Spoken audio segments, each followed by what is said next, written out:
হৈছে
Hello everyone, সকলোকে স্বাগতম জনাইছো আজিৰ আমাৰ এই দ্বিতীয়টো ক্লাছলৈ আধুনিক ভাৰতৰ ইতিহাস কন্টিনিউ কৰি আছো আমি যোৱা ক্লাছত আমাৰ যেটো প্ৰথমটো ক্লাছ আছিল সেই ক্লাছত আমি পঢ়িছিলো ইউৰোপিয়ান ইনভেশনৰ বিষয়ে আমি পঢ়িছিলো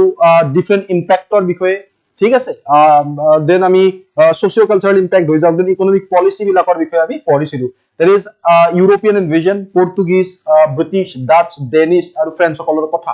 আজি আমি আমাৰ যেটো আজিৰ ক্লাছ হ'ব আজিৰ সেশন হ'ব গৈ আছে এই সেশনত আমি পঢ়িবলৈ পাম struggle between Europeans and Indian kingdoms কি struggle হৈছিল আজিৰ যেটো ক্লাছ হ'ব সেই ক্লাছটো অলপ দিগলীয়া হ'ব দম এই কাৰণে দিগলীয়া হ'ব as because আজি আমি কিহৰ বিষয়ে ডিসকাস কৰিম we will discuss about the Carnatic Wars that is Anglo-French conflict তাৰ পিছত আমি ডিসকাস কৰিম Anglo-Mysore conflict Anglo-Maratha conflict তাৰ লগতে আমি চাম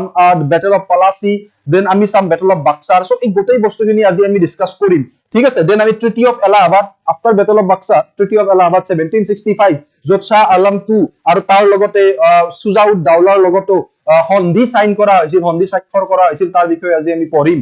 মই তোমালোকক ক'ব খুজো যে যোৱা কালি ক্লাছ যেতিয়া আমাৰ 11:15 খতম হৈছিল তাৰ পিছত মই বাইকত যেটো গলো ৰুমলৈ ঠাণ্ডা খালো অলপ ঠাণ্ডাটো পাই মোৰ আজি জ্বৰ সৰ্দি টনসিল এই গোটেইবোৰে একেলগে লগ দিছে বাট যেহেতু আমি ক্লাছ কৰিম বুলি মই তোমালোকক প্ৰতিশ্ৰুতি দিছিলো ক্লাছ কৰিম বুলি তো সেই কাৰণে আজি অলপ টেবলেট বা মেডিসিন খাই হলেও গৰম পানী লৈ আহিছো আজিৰ কাৰণে আজিৰ ক্লাছটো কৰিম বাট তোমালোকে এটা বস্তু মোৰ ফলৰ পৰা পাবা মই অলপ আগতে শুই আহিছো অলপ টাইমৰ কাৰণে ৰেষ্ট কৰি যেটো 7টা বজাৰ আজি মোৰ অফলাইন ক্লাছ খতম হৈছিল 2 ঘণ্টা এটা ৰেষ্ট কৰিলো 2 ঘণ্টাও নহয় অলমোস্ট 1 ঘণ্টা বা 1 ঘণ্টা 15 মিনিট ৰেষ্ট কৰিলো তাৰ পিছত মই আহিলো এতিয়া তোমালোকে সেই ৰেষ্ট কৰা ধনচাৰক পাবা এতিয়া তোমালোকে সেই আগৰ ধনচাৰকে পাবা যেনেকুৱাকে ধনচাৰে ক্লাছ কৰে সো সেই সেম এনাৰ্জিত আজি আমি ক্লাছটো খতম কৰো মই নাজানো 11টা বজাৰ পিছত ভৰ্তি অৱস্থা হ'ব বাট এই 2 ঘণ্টাটো মোক সাথ দিবা কাৰণ আজিৰ ক্লাছটো বহুত ইম্পৰ্টেন্ট হ'ব গৈ আছে আৰু বহুত দিগলীয়া মই ভাবো যে আজিৰ ক্লাছটো যদিও অলপ দিগলীয়া হয় বাট তোমালোকে বহুত বস্তু শিকিলৈ পাবা এক্সাম পইণ্ট অফ ভিউ পৰা আমাৰ কাৰণে বহুত বেছি ইম্পৰ্টেন্ট ফাইন তো সিভিল সাৰ্ভিস ইয়াৰ্স পইণ্টৰ এই যিবোৰ হ্যান্ড ৰিটেন বহুতে কৈছিলা যে হ্যান্ড ৰিটেন যিবোৰ পিপিটি আছে যিবোৰ আমি পইণ্ট লিখো ইয়াত তেনেকুৱা পিপিটি বোৰ যদি দিব পাৰে তেলে বেছি ভাল আৰু সেই হিচাপতে তোমালোকে সেই পিপিটি বোৰেই পাবা যোৱা কালিৰ পিপিটিও তোমালোকে সেই যেটো মই ইয়াত হ্যান্ড লিখি কিনে তোমালোকক দিছিলো সেই পিপিটিটো পাবা আজিও তেনেকুৱা পিপিটিই পাবা তাৰ কাৰণে সিভিল সাৰ্ভিস ইয়াৰ্স পইণ্টৰ যেটো ক্ৰ্যাশ কোৰ্স যেটো গুৰু কিনা 100 টকাৰ যেটো ক্ৰ্যাশ কোৰ্স এটো তোমালোকে বাই কৰিবা তাৰ কাৰণে CSAP IS একাডেমি যেটো এপ আছে হেতু ডাউনলোড কৰিবলৈ নাপাবৰিবা fine okay let's start today's session that is the struggle between Europeans and Indian kingdom struggles between European and Indian kingdom struggle between Europeans and Indian kingdom so Anglo-French conflict English আৰু France সকল যেতিয়া ভাৰতলৈ আহিল তেওঁলোকৰ মাজত কেনেকুৱা ধৰণৰ conflict হ'ল সেই কনফ্লিক্টৰ বিষয়ে পঢ়িম যা কাৰ্নেটিক ওয়াৰ্স বুলিও জনা যায় so কাৰ্নেটিক ৱাৰ আৰম্ভণি কেতিয়া আছিল 46 ৰ পৰা 48 লৈ প্ৰথম কাৰ্নেটিক ৱাৰ সো তাৰ আগতে আমি চাই লও যে এংলো ফ্ৰেঞ্চ কনফ্লিক্ট কিয় হৈছিল মই তোমালোকক কওঁ যে এংলো ইংলিছ আৰু ফ্ৰেঞ্চ সকলৰ কনফ্লিক্ট এনেকুৱা নহয় যে ভাৰততেই আৰম্ভ হৈছিল ইংলিছ আৰু ফ্ৰেঞ্চ সকলৰ কনফ্লিক্ট ইংলিছ আৰু ফ্ৰেঞ্চ ইউৰোপিয়ান কান্ট্ৰি তোমালোকে গম পোৱা যে ইউৰোপিয়ান ম্যাক্সিমাম ইউৰোপিয়ান কান্ট্ৰিয়ে বেলেগ বেলেগ পৃথিৱীৰ বিভিন্ন জায়গাত গৈ বিভিন্ন কন্টিনেন্টত গৈ কি কৰিছিল তেওঁলোকে নিজৰ কলোনিয়েল ষ্টেট এস্টাব্লিশ কৰিছিল তেওঁলোকে তাত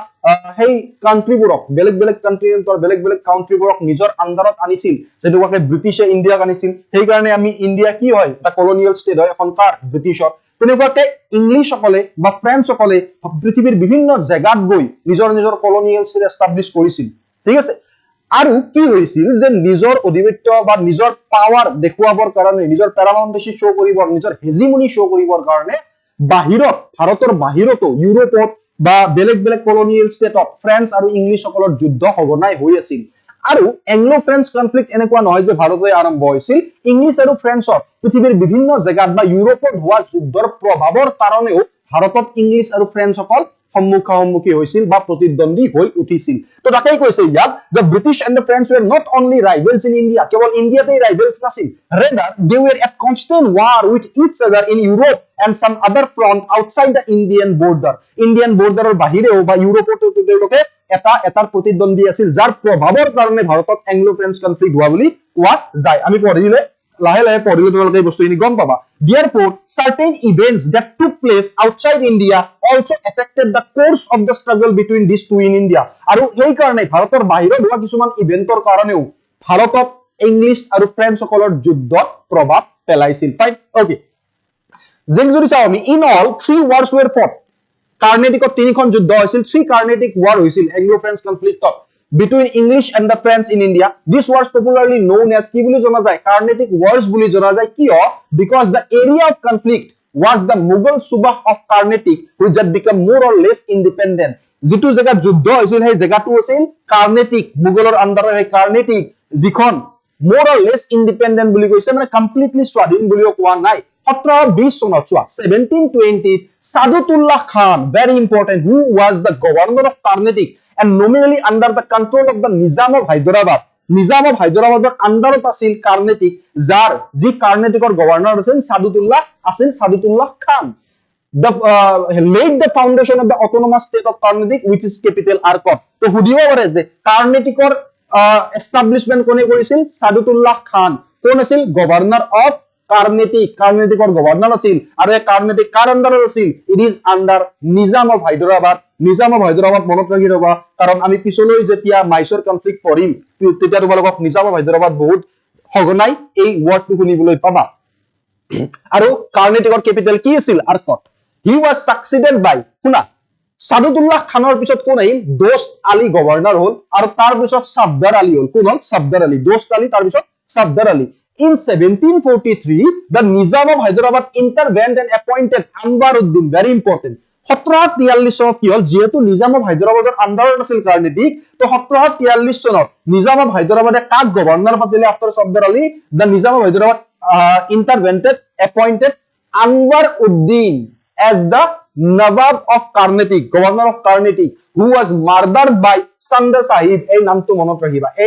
ৰাখিবা বহুত ইম্পৰ্টেন্ট যেতিয়া আমি পিছলৈ আহিম তো এই যে নিজাম অফ হায়দৰাবাদে এপইন্ট কৰিছিল গভৰ্ণৰ বা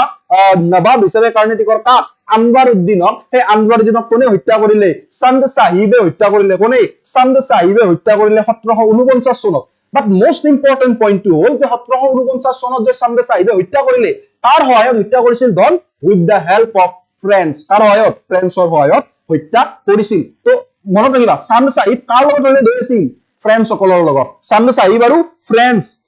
মিতিৰ আছিল বন্ধু ওকে এতিয়া চোৱা ফ্ৰেঞ্চৰ সহায়ত সন্দ সাহিবে হত্যা কৰিলে কাক সন্দ সাহিবে হত্যা কৰিলে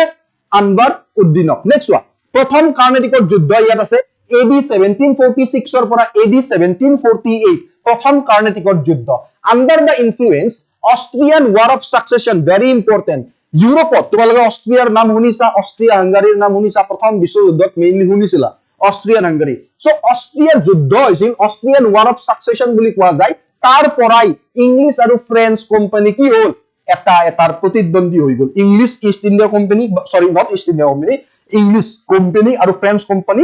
প্ৰতিদ্বন্দ্বী হৈ গল কৰ পৰা অষ্ট্ৰিয়ান ওয়াৰ অফ সাকসেশনৰ পৰাই the treaty of Aix-la-Chapelle very important এই treaty মনত ৰাখিবা treaty of Aix-la-Chapelle 1748 চনত যে Aix-la-Chapelle সন্ধি হৈছিল আৰু এই সন্ধিৰ জৰিয়তে যেটো সন্ধি স্বাক্ষৰ হৈছিল 1748 চনত Aix-la-Chapelle সন্ধিৰ জৰিয়তে কি হৈছিল অষ্ট্ৰিয়ান ওয়াৰ অফ সাকসেশনৰ অন্ত পৰিছিল আৰু যি ইউৰোপত অষ্ট্ৰিয়ান ওয়াৰ অফ সাকসেশন বন্ধ হৈ গল ভাৰততো প্ৰথম কাৰ্নেটিক ওয়াৰৰ অন্ত তাতেই পৰিল বা অন্ত হৈ গল according to this treaty এই সন্ধিটোৰ মতে কি আছিল সোৱা ইংলিশে কি পালে সোৱা ইংলিশ গট ব্যাক মাদ্ৰাজ ইংলিশে কি পালে ভাৰতৰ মাদ্ৰাজ পালে আৰু ফ্ৰেন্সে কি পালে সোৱা ফ্ৰেন্সে নৰ্থ আমেৰিকাৰ লুইসবাৰ্গ ৰিজন টু ফ্ৰেন্সৰ অন্তৰত গল সো Aix-la-Chapelle সন্ধিৰ মতে ইংলিশে পালে ভাৰতৰ মাদ্ৰাজ আৰু ফ্ৰেন্সে কি পালে Louisbourg region of north of America Louisbourg region of north America শুনি আছা নে নাই ধন কিবা প্ৰবলেম দি আছে নেকি বাৰু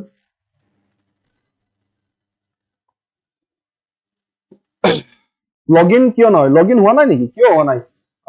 তেতিয়ালে বিকাশ আফটাৰ দা ক্লাস ইয়াৰ এটা তুমি কমেন্ট দি থবা কাৰণ কমেন্টটো পঢ়িলে আমাৰ ইয়াৰ পৰা তোমালৈ কল যাব বা তোমাক হেৰি কৰি দিব ঠিক আছে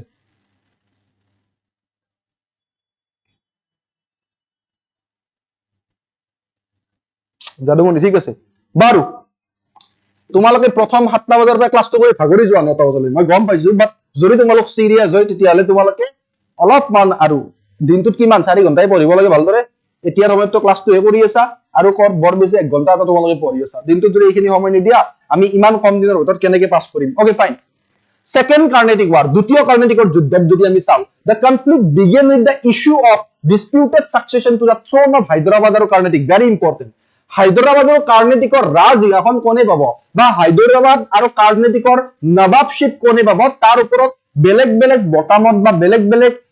ক্যান্ডিডেটক সাপোৰ্ট কৰিছিল ফ্ৰেঞ্চ সকলে আৰু ইংলিশ সকলে ইংলিশে বেলেগক সাপোৰ্ট কৰিছিল ফ্ৰেঞ্চ সকলে বেলেগক সাপোৰ্ট কৰিছিল নবাবশিপৰ কাৰণে কাৰ্নেটিকৰ আৰু হায়দৰাবাদৰ The two companies supported rival candidate. তাকে কলো মই বেলেগ দুটা কোম্পানীয়ে ইংলিশ ইষ্ট ইণ্ডিয়া কোম্পানী আৰু ফ্ৰেঞ্চ কোম্পানীয়ে কি কৰিছিল বেলেগ বেলেগ প্ৰতিদ্বন্দ্বী সাপোৰ্টাৰক তেওঁলোকে প্ৰতিদ্বন্দ্বী ক্যান্ডিডেটক তেওঁলোকে সাপোৰ্ট কৰিছিল কিহৰ কাৰণে কাৰ্নেটিকৰ নবাবশিপৰ কাৰণে ফ্ৰেঞ্চে কাক সাপোৰ্ট কৰিছিল অলপ আগতে আমি পঢ়িছিলো চান্দে সাহেবে কাক হত্যা কৰিছিল কাৰ সহায়ত ফ্ৰেঞ্চৰ সহায়ত তো চান্দে সাহেব আৰু ফ্ৰেঞ্চ মিতিৰ আছিল বন্ধু আছিল বা চান্দে সাহেবক সাপোৰ্ট কৰিছিল ফ্ৰেঞ্চে তো ফ্ৰেঞ্চ সকলৰ মতে কাক দিব লাগে চান্দে সাহেবক নবাবশিপ দিব লাগে কাৰ্নেটিকৰ কিন্তু ইংলিশ সকলে মোহাম্মদ আলীক দিব খুজিছিল কাক they want to install Muhammad Ali as the Nawab of Carnatic আৰু যাৰ কাৰণে তেওঁলোকৰ মাজত যুদ্ধ হল আৰু ফাইনালি ফ্ৰেঞ্চ সকল হাৰি থাকিল ফ্ৰেঞ্চ হাৰিল কাৰ হাতত ইংলিশ সকলৰ হাতত আৰু যেহেতু ফ্ৰেঞ্চ হাৰিল ফ্ৰেঞ্চে সাপোৰ্ট কৰা যি চান্দে সাহেব আছিল ফ্ৰেঞ্চে সাপোৰ্ট কৰা ক্যান্ডিডেট কোন আছিল চান্দে সাহেবক বি হেডেড কৰি দিয়া গল বা গল কাটি দিয়া গল ফাইন আৰু ফাইনালি কাক নবাব পাতা গল ইংলিশৰ সাপোৰ্টাৰ বা ইংলিশৰ ক্যান্ডিডেট ইংলিশ সকলৰ ক্যান্ডিডেট মোহাম্মদ আলী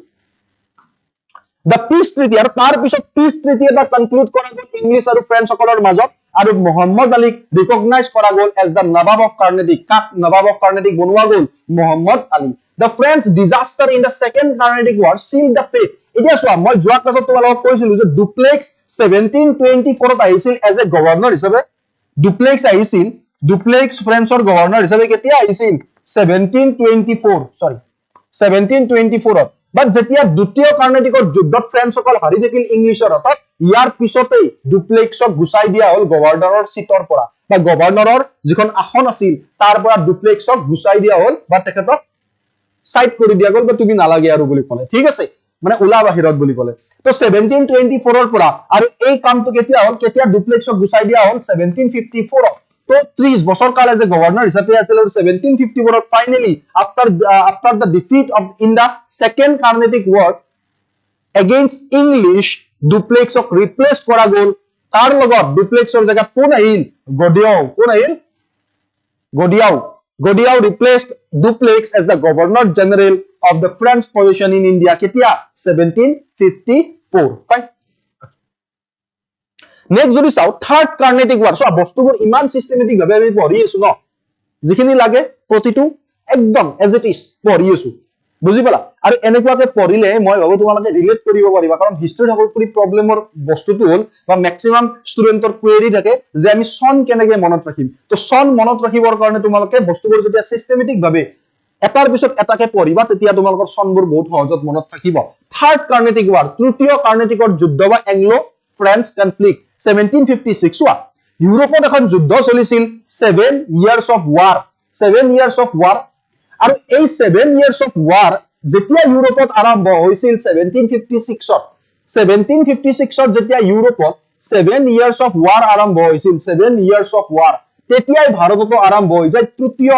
কাৰ্নেটিকৰ যুদ্ধ ঠিক আছে the final phase of the Anglo-French conflict started 1756 বুলি কৈছে কেতিয়া when 7 years of war broke out in Europe ইউৰোপত যেতিয়া 7 years of war আৰম্ভ হৈ যায় তাৰে প্ৰভাৱৰ কাৰণে ভাৰতত তৃতীয় কাৰ্নেটিকৰ যুদ্ধ আৰম্ভ হৈছিল the French army under Count de Lely প্ৰথমতে চোৱা যে French army কাৰ আণ্ডাৰত আছিল কোন আছিল commander French army Count de Lely Count de Lely French governor general আছিল he captured Fort Saint David মই যোৱা ক্লাছত কৈছিলো যে Saint David টো মনত ৰাখি থবা Fort Saint David in 1758 1758 চনত French troops under Count de Lely they captured Fort Saint David fine after the series of conflict আৰু যেতিয়া continuously conflict চলি আছে French আৰু ইংলিছ সকলৰ মাজত যুদ্ধ চলি আছে লাহে লাহে সোৱা যে the English army under General Iri Couty decisively defeated the French আৰু ফাইনালি যদি চাও যে জিমানবোৰ কন্টিনিউয়াসলি টাৰ্মস অফ সাকসেস মানে এটাৰ এখনৰ পিছত এখন যুদ্ধ চলিছিল ফ্ৰেঞ্চ আৰু ইংলিছ সকলৰ মাজত আৰু ইংলিছ সকলৰ কমান্ডাৰ আইৰি কুটিৰ আণ্ডাৰত ইংলিছ সকলে ফ্ৰেঞ্চ সকলক বহুত সহজভাৱে পিছলৈ ডিফিট কৰিলে আৰু ফাইনালি ফ্ৰেঞ্চ ফোৰ্সক ফাইনালি ইংলিছ সকলে কি কৰিলে ইংলিছ সকলে ফাইনালি ফ্ৰেঞ্চ ফোৰ্সক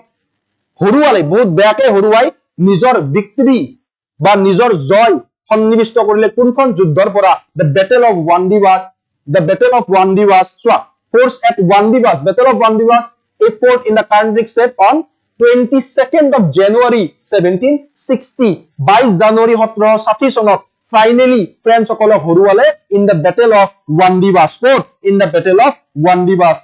বুজিবা কিমান হৰুৱালে ধন in the battle of Vandivas Nikita Okay, Assam history যিখন PDF version আছে মই অলৰেডি যোৱাকালি তোমালোকক কৈছিলো কংকনা বহুত দিনৰ মূৰত বছৰৰ মূৰত চাগে বলি নাছা নিকিতা মই যোৱাকালি কৈছিলো যে টেলিগ্ৰাম গ্ৰুপত যেতিয়া তুমি জয়েন হোৱা তাত পিন কৰাই আছে ফাইন ওকে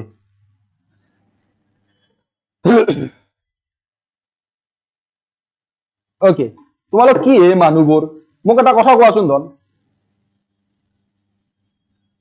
মোক এটা কথা কোৱাচোন তোমালোক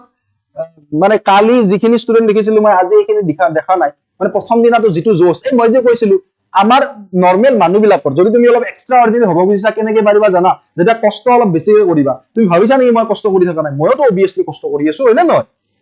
দিনটো ক্লাছ কৰি 7টা বজাত মোৰ অফলাইন ক্লাছ শেষ হৈছিল বেলতলা তাৰ পিছত এটা ক্লাছ কৰি আছো ৰাতি তাকো গা বেয়া তো অবিয়াসলি মানুহে জীৱনটোত সাকসেস পাবৰ কাৰণে অলপতে এক্সট্ৰা অৰ্ডিনাৰি কৰিব লাগিব প্ৰথমতে অলপ কষ্ট কৰা না তাৰ পিছলৈ তুমি বহি খাব পাৰিবা বাট কথাটো হ'ল কি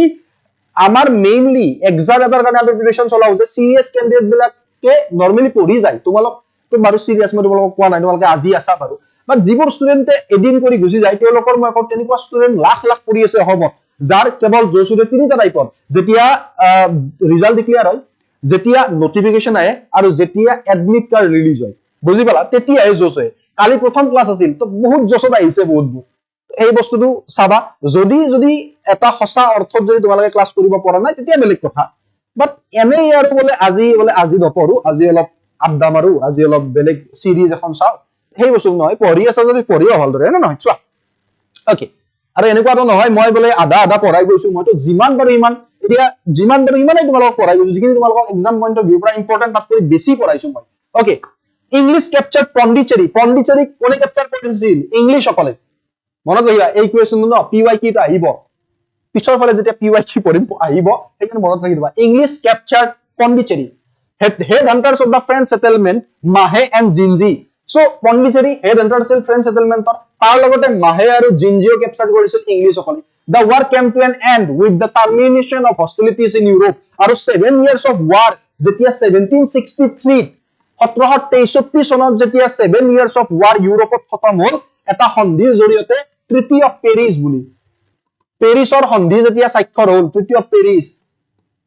তেতিয়াই 1763 যেতিয়া ইউৰোপত পেৰিছৰ সন্ধিৰ জৰিয়তে 7 years of war সমাপ্ত হ'ল বা অন্ত পৰিলে তেতিয়াই ভাৰততো ফাইনেল ফেজ মানে ইংলিছ আৰু ফ্ৰেঞ্চ সকলৰ তৃতীয় কাৰ্ণেটিক যুদ্ধৰ অন্ত পৰিল তৃতীয় পেৰিছ অন হ'ব এইটো গেপছ আছে on AD 1763 brought 7 years of war to an end. According to this treaty, Pondicherry and some other French settlements were returned to the French. আৰু এই ট্ৰিটিৰ মতে পণ্ডিচেৰীটো লৈ লৈছিল ইংলিছসকলে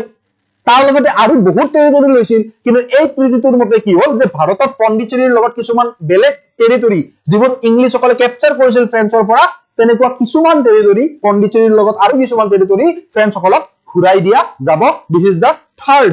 This is the end of the third Anglo-French conflict. This is the end of the third Anglo-French conflict. I hope you all understand Anglo-French conflict. Buji pala hoito tumaloke Anglo-French conflict. Now, very important topic that is Anglo-Mysore conflict. Very interesting. Moi simply tumaloke duton bostu koi asu na. Mor kotha bhaldore mon diba tetia tumaloke yar pisor portion kini jeti ami continue korim. Yar jeti slide ot continue korim bostu ini bujiba. হল কি যে সেই সময়ত মাইসৰখন বহুত ডাঙৰ আছিল যদি তুমি চোৱা যে মাইসৰখন চোৱা এইখিনি মাইসৰৰ এৰিয়াটো তুমি যদি চোৱা দিস ইজ মাইসৰ যদিখিনি গ্ৰীন আছে মাইসৰ ঠিক আছে গ্ৰীন তো দেখিছা নে কিবা বেলেগ দেখিছা নাজানো মই কিন্তু গ্ৰীন আছে বুলি ধৰিলো এইখিনি গ্ৰীন আছে নৰমালি তো গ্ৰীন আছে ঠিক আছে এইখিনি আছিল মাইসৰ বহুত ডাঙৰ আছিল তো মাইসৰৰ সেই সময়ৰ ৰুলাৰ আছিল হেদাৰ আলী কোন আছিল হেদাৰ আলী টিপু সুলতানৰ দেউতা টিপু সুলতানৰ পিতে আছিল পিতে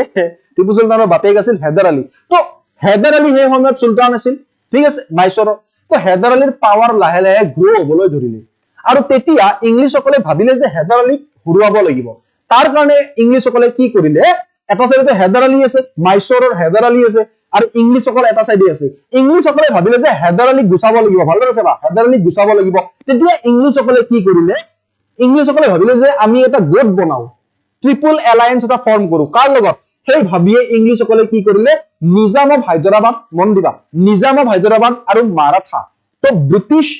ব্ৰিটিছসকলে কি কৰিলে নিজাম অফ হায়দৰাবাদ আৰু মাৰাঠা নিজৰ লগত সংনিবিষ্ট কৰিলে আৰু তিনিটা পাৰ্টি হৈ গ'ল নাই ইংলিছ নিজাম অফ হায়দৰাবাদ মাৰাঠা ইহত তিনিটা মিলি কি কৰিলে ট্ৰিপল এলায়েন্স ফৰ্ম কৰিলে কাৰ এগেইনষ্টত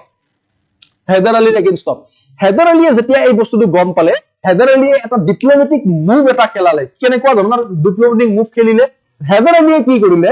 মাৰাঠাসকলক কিনি ললে ঠিক আছে আৰু নিজাম অফ হায়দৰাবাদক টেৰিটৰিয়েল গেইনছ মানে মাটি দিম বুলি কয় মাটিৰ ওপৰত ভিত্তি কৰি তেওঁলোকক নিজৰ ফালে টানি ললে তো হায়দৰাবাদে কি কৰিলে ট্ৰিপল এলায়েন্সৰ মাইসৰে হেদাৰ আলীয়ে কি কৰিলে ট্ৰিপল এলায়েন্সৰ পৰা মাৰাঠাসকলক কিনি ললে নিজাম অফ হায়দৰাবাদক মাটিৰ প্ৰলোভন দি লৈ ললে টেৰিটৰিয়েল গেইনছৰ প্ৰভাৱত লৈ ললে তো এটা সাইডে কোন অকলে থাকি গ'ল ব্ৰিটিছ আৰু এটা সাইডে এবাৰ কোন হৈ গ'ল হেদাৰ আলী নিজাম অফ হায়দৰাবাদ মাৰাঠা তো ট্ৰিপল এলায়েন্স ফৰ্ম কৰিছিল ব্ৰিটিছে কিন্তু হেদাৰ আলীয়ে দুয়োটাক নিজৰ ফালে লৈ ললে আৰু ট্ৰিপল এলায়েন্স হেদাৰ আলীয়ে ফৰ্ম কৰি ললে আৰু তাৰ পিছত হেদাৰ আলীয়ে এটেক কৰিলে ইংলিছসকলক আৰু ইমান বেয়াকে হিউমিলিয়েটিং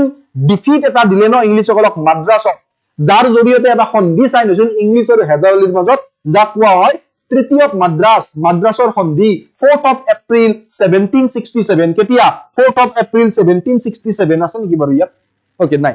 ঠিক আছে তো হেইখিনি আছিল আৰু এই সন্ধিটোৰ মতে কি আছিল মই অলপ পিছত কৈ আছো এতিয়া সো এংলো-মাইসৰ কনফ্লিক্ট ইয়াত অলপ কিবা বেলেগ আছে মাইসৰৰ আগৰ অলপ কাহিনী আছে চাইলোৱা মাইসৰ was earlier as the part of the Bijoynagar এম্পায়াৰৰ part আছিল however after the decline of the Bijoynagar এম্পায়াৰৰ পিছত 1565 ত Wadier dynasty founded its rule. Kone rule found korile Wadier dynasty. The process of the usurpation of royal authority of the Udayar ruler Chikka Krishnaraja started during AD 1731-34 when two brothers Dujan Bhayek Devraj aru Nanja Rajai controlled real power de facto ruler in the state and became the de facto rulers. Takai kole ya. So this is not important. Heikini Anglo-Mysore অলপ হেৰি দিছে এইখিনি important নহয় যদি ভাবা এবাৰ পঢ়ি তোমালোকে মনত ৰাখি থৈ দিবা আৰু বাট মোৰ মতে তো এইখিনি কিমান এটা ইম্পৰ্টেন্ট নহয় এংলো-মাইসৰ কনফ্লিক্টৰ পইণ্ট অফ ভিউৰ পৰা যদি আমি এক্সামৰ আহিব লগা কোৱেশ্চন চাম নেক্সট প্ৰথম এংলো-মাইচাৰ কনফ্লিক্ট মই যিখিনি বস্তু কলো ৰাইজ অফ হায়দাৰ আলীৰ গ্ৰো হোৱাৰ কাৰণে ব্ৰিটিছসকলে অলপ ভয় খালে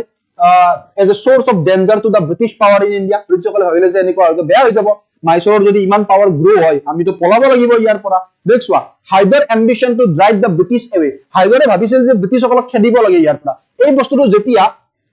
ফাইনালি ব্ৰিটিছে গম পালে so Hyder's ambition to drive the British away from Carnatic and finally from India প্ৰথমতে কাৰ্ণাটিকৰ পৰা তাৰপিছত ফাইনালি ইণ্ডিয়াৰ পৰা খেদি পঠাব লাগে এই বস্তুটো যে ৰিয়েলাইজ কৰিলে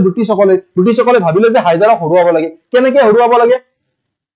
Hyder led the formation of the tripartite alliance against him by British. আৰু তাৰ পিছত ব্ৰিটিছে tripartite alliance ফৰ্ম কৰিলে মই কোৱাৰ দৰে নিজাম অফ হায়দৰাবাদৰ মাৰাঠাসকলৰ লগত লগ লাগি হায়দাৰৰ বিৰুদ্ধে হায়দাৰে যেতিয়া এই বস্তুটো গম পালে তাকে কৈছে British the Nizam and the Marathas he played a diplomatic game কলো ডিপ্লমেটিক মুভ এটা কৰিছিল বট দা মাৰাঠাসকলক কিনি ললে আৰু নিজামসকলক মাটিৰ প্ৰলোভন দি টেৰিটৰিয়েল গেইনছৰ সহায়ত নিজৰ অন্ডাৰত কৰি ললে আৰু টুগেদাৰলি নিজে ট্ৰিপল এলায়েন্স এটা ফৰ্ম কৰি উইথ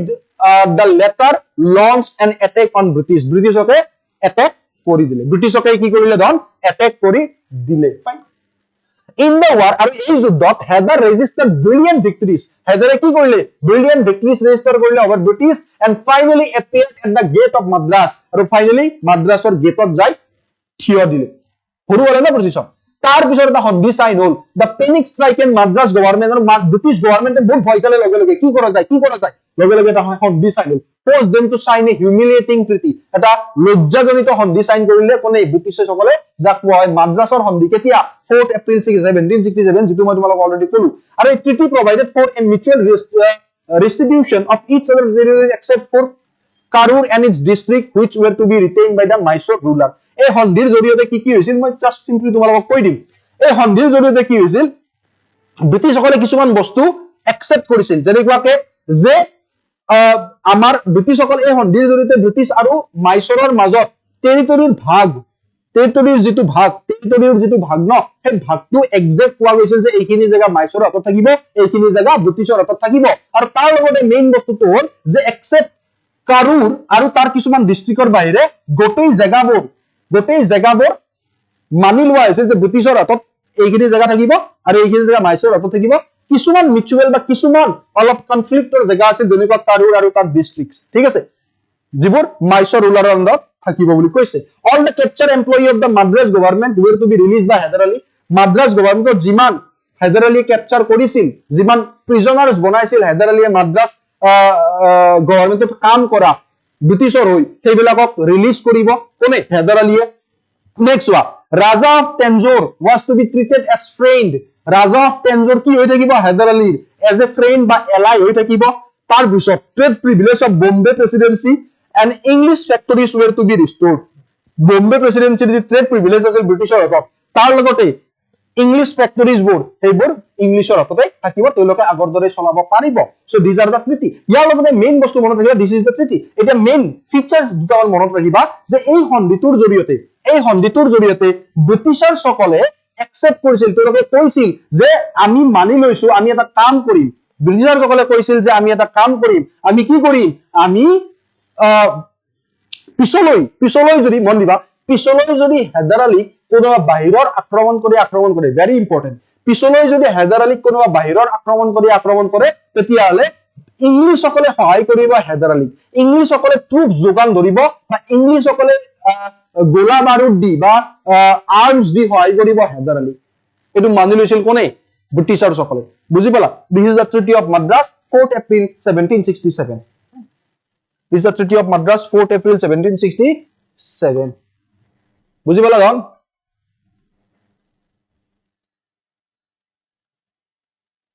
বুজি পাইছে নাই হা ধুমুহা আজি বেমাৰ হৈ আছে কোন কৰা ধুমুহা কি হ'ব এইটো কথা বাৰু যি কি নহওক কিয় এতিয়া চোৱা এইখিনি বস্তু গম পালা ওকে চোৱা সেকেন্ড এংলো-মাইচাৰ ওয়াৰ দ্বিতীয় এংলো-মাইচাৰৰ যুদ্ধ 1780 ৰ পৰা 1784 আৰু এই যুদ্ধৰ মাজতে মনত ৰাখিবা হায়দাৰ আলীৰ মৃত্যু হৈছিল 1782 আৰু তাৰ পিছতে ৰজা হৈছিল Tipu Sultan the cause of the second Anglo-Mysore এটা কজ খিনি পঢ়িম আমি শুনা তোমালোকক মই তৃতীয় মাদ্ৰাছৰ কথা কোৱাতে অলপতে কৈছিলো যে তৃতীয় মাদ্ৰাছৰ ব্ৰিটিছসকলে একসেপ্ট কৰিছিল যদিহে পিছলৈ হায়দাৰ আলীক কোনোবাই আক্ৰমণ কৰে কোনে সহায় কৰিব ইংলিছসকলে সহায় কৰিব কিন্তু কি হ'ল ইংলিছসকলে নিজৰ সেই যেটো প্ৰমিস আছিল সেইটো নাৰাখিলে আৰু সেই নাৰাখা প্ৰমিসটো কেনেকৈ আমি গম পাও যেতিয়া 1771 ত মাৰাঠাসকলে এটেক কৰিছিল হায়দাৰ আলীক তেতিয়া ইংলিছসকলে সহায় নকৰিলে হায়দাৰ আলীক ঠিক আছে this is one of the reason second তোমালোকক এটা বস্তু কব সেকেন্ড ৰিজনটো কৈ লও মিউচুৱেল ডিস্ট্ৰিক্টৰ ডেভেলপমেন্ট হৈছিল মানে এনেকুৱা ডিস্ট্ৰিক্ট কিছুমানৰ ডেভেলপমেন্ট হৈছিল ডেভেলপ হৈছিল এনেকুৱা কিছুমান ডিস্ট্ৰিক্ট যিবোৰ ডিস্ট্ৰিক্ট ইংলিছসকলে কয় যে এইবোৰ ডিস্ট্ৰিক্ট আমাৰ আন্ডাৰত মাইসোৰৰ হায়দাৰ আলীয়ে কয় যে নাই এইবোৰ ডিস্ট্ৰিক্ট আমাৰ আন্ডাৰত মিউচুৱেল ডিস্ট্ৰিক্টৰ ডেভেলপমেন্ট হৈছিল ব্ৰিটিছ আৰু মাইসোৰৰ মাজত this is one of the reason second reason আৰু এটা ৰিজন তোমালোকে মন দিবা তোমালোকক মই কৈ দিও তোমালোকে গম পোৱা যে USA is a colonial was a colonial state it was a colonial state of British আমাক যেনেকে ব্ৰিটিছ সকলে কি কৰিছিল ৰুল কৰিছিল ঠিক আছে তেনেকুৱাকে USA ক কোনে ৰুল কৰিছিল ব্ৰিটিছাৰ সকলে ৰুল কৰিছিল বাট কি হল জানে নাই যে USA যেতিয়া ইন্ডিপেন্ডেন্টৰ কাৰণে আগবাঢ়িছিল অলমোস্ট 1780 yes 1780 আগতে গৈছিল বাট 1780 পৰা যেতিয়া তেওঁলোকৰ independent movement independent যিবোৰ struggle movement আছিল এইবোৰ যেতিয়া তুংগত হৈছিল 1780 পিছত তেতিয়া কি হ'ল যেতিয়া বেছিকে তেওঁলোকে মুভমেন্ট আৰু ষ্ট্ৰাগলৰ কাৰণে ইন্ডিপেন্ডেন্টৰ কাৰণে ষ্ট্ৰাগল কৰিব আৰম্ভ কৰিলে ফ্ৰীডম মুভমেন্ট আৰম্ভ কৰিলে তেতিয়া কি কৰিছিল জানানে USA কোনে সাপোৰ্ট কৰিছিল জানা পিছৰ পৰা ফ্ৰেঞ্চ সকলে USA কোনে সাপোৰ্ট কৰিছিল পিছৰ পৰা নেদেখাকে লুকাই সাপোৰ্ট কৰিছিল USA কৈছিল লো এইখিনি বন্দুক লো এই গোলা বাৰুদ লৈ লো মাৰি দি ব্ৰিটিছক মাৰি দি বুজিলা কাৰণ ফ্ৰেঞ্চ আৰু ব্ৰিটিছ তো ৰাইভেল ফ্ৰেঞ্চ আৰু ব্ৰিটিছ এটা প্ৰতিদ্বন্দ্বী হয় না তো ফ্ৰেঞ্চে কি কৰিছিল USA কৈছিল লো ফ্ৰীডম মুভমেন্ট বোমাটো মাৰি দি ব্ৰিটিছৰ বুজিলা তো কি হ'ল USA ফাইনালি তেনেকুৱাকে ফ্ৰেঞ্চৰ পৰা সহায় পাই USA কি কৰিলে ব্ৰিটিছক খেদি পঠিয়ালে অলমোস্ট 1789 ইমান মানতে ফ্ৰীডম ইন্ডিপেন্ডেন্ট পাইছিল নাই USA তাৰপিছত 1789-90 তেওঁলোকৰ কনস্টিটিউশন আহিছিল it is the oldest constitution oldest democratic country বুলি কোৱা হয় না নাই বাৰু যি কি নহওক নেক্সট ওয়া যে 1780 মোৰ যদি কিবা ভুল হৈছে কোৱাতে মোক মাফ কৰি দিবা মই কি কৈছিলো ওল্ডেষ্ট কনস্টিটিউশন ওল্ডেষ্ট ৰিটেন কনস্টিটিউশন হয় না আৰু ভাৰতৰখন লাৰ্জেষ্ট ৰিটেন কনস্টিটিউশন ওকে তো যেতিয়া USA ইন্ডিপেন্ডেন্ট পালে তেতিয়া ব্ৰিটিছে তো গমেই পাইছিল যে পিছফালৰ পৰা কোনে ঠেলি আছে USA ফ্ৰেঞ্চ সকলে ঠেলি আছে এতিয়া চোৱা লাহে লাহে কি হ'ল যেতিয়া ব্ৰিটিছাৰ সকলে সহায় নকৰা হ'ল কাক হায়দাৰ আলীয়ে কোনে সহায় কৰা আৰম্ভ কৰিলে পিছফালৰ পৰা ফ্ৰেঞ্চ সকলে সহায় কৰা আৰম্ভ কৰিলে যিকোনো যুদ্ধত বা এটেক যদি কৰে কোনে সহায় কৰে ফ্ৰেঞ্চ সকলে সহায় কৰে হায়দাৰ আলীক তো হায়দাৰ আলীয়ে নিজে ৰিয়েলাইজ কৰিলে এই বস্তুটো যে ফ্ৰেঞ্চ সকল বেছি প্ৰফিটেবল মোৰ কাৰণে ফ্ৰেঞ্চ সকলে বেছি লাভ দিব মোক কাৰ কম্পেয়াৰত ইংলিছৰ কম্পেয়াৰ তো Hyder Ali came close to the French Hyder Ali কাৰ ওচৰ চাপিল বেছি ওচৰ চাপিল ফ্ৰেঞ্চ সকলৰ এই বস্তুটো যেতিয়া ব্ৰিটিছাৰছে গম পালে ব্ৰিটিছে দেখিলে ব্ৰিটিছৰ মনত ভয় সোমাল কাৰণ এটা ভয়টো অলৰেডি আছে USA খেদি পঠাইছে নে নাই ফ্ৰেঞ্চে সহায় কৰি এটা ভয় মনত আছে কোনোবা এটা কোণত যেতিয়া এই বস্তুটো ব্ৰিটিছে ৰিয়েলাইজ কৰিলে যে ফ্ৰেঞ্চত বেছি ক্লোজ হ'ব ধৰিছে হায়দাৰ আলী ব্ৰিটিছৰ খং উঠিল ব্ৰিটিছে ভাবিলে যে এনেকুৱাটো কৰিব দিব নোৱাৰা আৰু this is one of the reason এইটো এটা ৰিজন হয় যাৰ কাৰণে দ্বিতীয় এংলো-মাইসোৰ কনফ্লিক্ট হৈছিল 1780 পৰা 1784 cause of second Anglo-Mysore কথা কৈছে was the mutual district and the refusal to English to fulfill the terms of the defensive treaty with Hyder when he was attacked by the Maratha in 1771 যেটো মই already discuss কৰিলো যে যদি কেতিয়াবালে মাদ্ৰাছৰ ট্ৰিটিৰ মতে কি আছিল যদি কেতিয়াবালে হায়দাৰ আলীক এটেক কৰে বাহিৰৰ আক্ৰমণ কৰিয়ে কোনে সহায় কৰিব ইংলিছ সকলে সহায় কৰিব further Hyder found France more helpful in meeting his military demand for gun saltpeter and lead than the English যেটো মই বলো সেইকাৰণে ক্লোজ আহি গৈছিল ফ্ৰেঞ্চ সকলৰ and therefore established a close alliance with them French সকলৰ হৈতে ক্লোজ alliance ফৰ্ম কৰিছিল ঠিক আছে কি কৰিছিল ক্লোজ alliance ফৰ্ম কৰিছিল the outbreak of the American War of Independence আমেৰিকাৰ কথা বলো মই অলগতে so the outbreak of the American War of Independence and French alliance with the American colonies made Warren Hastings extremely suspicious of Hyder Ali's relation with the French যেটো মই কলো ঠিক আছে আমেৰিকাত জেনেকুৱাকে তো এই বস্তুটো ওয়াৰেন হেস্টিংসে ভয় খাইছিল যে ইয়াতো যাতে জেনেকুৱা নহওক Under this condition, the English attempt to capture Mahe. আৰু এই কণ্ডিশনৰ এনেকুৱা ভয় খাই বা এনেকুৱা এটা চিন্তাধাৰাৰ মাজতে ইংলিছে কি কৰিলে মাহে ক্যাপচাৰ কৰিব চেষ্টা কৰিলে কি ক্যাপচাৰ কৰিব মাহে a French port on the Malabar coast এটা ফ্ৰেঞ্চ পোৰ্ট আছিল ফ্ৰেঞ্চৰ বন্দৰগাহ আছিল মালাবাৰ কোষ্টত কেৰেলাৰ ফালে মাহে ক্যাপচাৰ কৰিব চেষ্টা কৰিলে ইংলিছসকলে কিন্তু কথাটো কি হ'ল হেদাৰ আলীয়ে ভাবিছিল যে মাহে যেটো আছে ন ফ্ৰেঞ্চৰ যেটো বন্দৰগাহ আছে মাহে মালাবাৰ কোষ্টত হেতু হেদাৰ আলীৰ প্ৰটেকচনত আছে হেদাৰ আলীয়ে বিশ্বাস কৰিছিল যে মাহে যেটো বন্দৰগাহ আছে হেতু হেদাৰ আলীৰ প্ৰটেকচনত আছে যাৰ কাৰণে হেদাৰ আলী কলে যে মই চাই নাথাকো মোৰ প্ৰটেকচনত থকা বন্দৰগাহক আক্ৰমণ কৰিছ ন ইংলিছ তহতে ৰ বুলি কৈ হেদাৰ আলীয়ে কি ভাবিলে যে এটো ডাইৰেক্ট চ্যালেঞ্জ হয় মোৰ কাৰণে বুলি হেদাৰ আলী ভাবিলে header Ali thought that it was a direct challenge to header Ali thus header formed a joint front with the এতিয়া আহিলে তা এতিয়া এটা টুইষ্ট আহিব ইয়াৰ পিছত আহিব টুইষ্টটো and thus header formed a joint front হেদাৰে কাৰ লগত এটা ট্ৰিপল এলায়েন্স ফৰ্ম কৰিলে আকৌ নিজাম অফ হায়দৰাবাদ আৰু মাৰাঠাসকলৰ লগত আৰু জুলাই 1780 চনৰ জুলাই মাহত they attacked Carnatic কোট এটা কৰিলে কাৰ্নেটিকত আৰু আৰ্কট যি ক্যাপিটেল আছিল কাৰ্নেটিকৰ আৰ্কট ক্যাপচাৰ কৰিলে ডিফিটিং ইংলিছ আৰ্মিক ডিফিট কৰি আৰু এই ইংলিছ আৰ্মি কাৰ আন্ডাৰত আছিল আন্ডাৰ কৰ্নেল বেলিৰ আন্ডাৰৰ যি ইংলিছ আৰ্মি আছিল ইংলিছ আৰ্মি ঘৰুৱাই কাৰ্নেটিক আৰু তাৰ লগতে আৰ্কট ক্যাপচাৰ কৰিলে কোনে header Ali meanwhile the English detached the তাৰ পিছত চোৱা প্ৰথম এংলো মাৰাঠাত কি হৈছিল মই যে কৈছিলো এটা টুইষ্ট আহিব প্ৰথম এংলো-মাইছৰ কনফ্লিক্টত কি হৈছিল এটা সাইডে আছিল ইংলিশ এটা সাইডে আছিল হেদাৰ আলী মাইছৰ ইংলিছসকলে নিজাম আৰু মাৰাঠাসকলৰ লগত ট্ৰিপল এলায়েন্স ফৰ্ম কৰিলে হায়দৰ আলীৰ বিৰুদ্ধে কিন্তু হেদাৰ আলীয়ে কি কৰিলে ডিপ্লোমেটিক মুভ খেলাই নিজাম আৰু মাৰাঠাক নিজৰ ফালে আনি ললে অকলে ইংলিশ থাকি গল এইবাৰ চোৱা সেকেন্ড যিখন এংলো-মাইছৰ কনফ্লিক্ট হৈছিল এইবাৰ এটা সাইডে ইংলিশ মাৰাঠা মাইছৰ হেদাৰ আলীয়ে কি কৰিলে নিজাম অফ হায়দৰাবাদ আৰু মাৰাঠাৰ লগত লগ লাগি 1780 চনত কাৰ্নেটিকত এটেক কৰি কাৰ্নেটিক লৈ লৈছিল অলপতে লাষ্ট পইণ্টত পঢ়িলো কিন্তু কি হ'ল আফটাৰ দ্যাট তাৰ পিছত কি হ'ল জানে ইংলিছে এবাৰ কি কৰিলে নিজাম আৰু মাৰাঠাসকলক নিজৰ ফালে টানি ললে উল্টা হৈ গল প্ৰথমত যি হৈছিল প্ৰথম যুদ্ধ সেকেন্ড যুদ্ধত তাৰ উল্টা হৈ গল এইবাৰ হেদাৰ আলীয়ে ফৰ্ম কৰিছিল কিন্তু ইংলিছসকলে নিজৰ ফালে লৈ লয় meanwhile the English detached the Maratha and Nizam from the side of Hyder on November 1781 in the battle at Porto Novo Hyder was defeated by আৰু finally যেতিয়া মাৰাঠা নিজাম আৰু ইংলিছসকলে হেদাৰ আলীক এটেক কৰিলে 1781 ৰ নৱেম্বৰত header Ali was defeated in the battle of Porto Novo আৰু সেই English আৰ্মিৰ জেনাৰেল কোন আছিল বা কমান্ডাৰ কোন আছিল স্যাৰ আইৰি কোটি ঠিক আছে In the following year, or tar pisoloi Hyder inflicted a humiliating defeat on the English army under Colonel Braithwaite while the war was in progress. Hyder Ali died. আৰু এই যুদ্ধৰ পিছলৈ এই যুদ্ধ চলি আছিল যত হেদাৰ আলী হাৰিছিল আৰু পিছলৈ হেদাৰ আলী 1782 ঢুকাই থাকিল আৰু হেদাৰ আলীৰ মৃত্যুৰ পিছত কোন ৰজা হ'ল who became the ruler Tipu Sultan ৰজা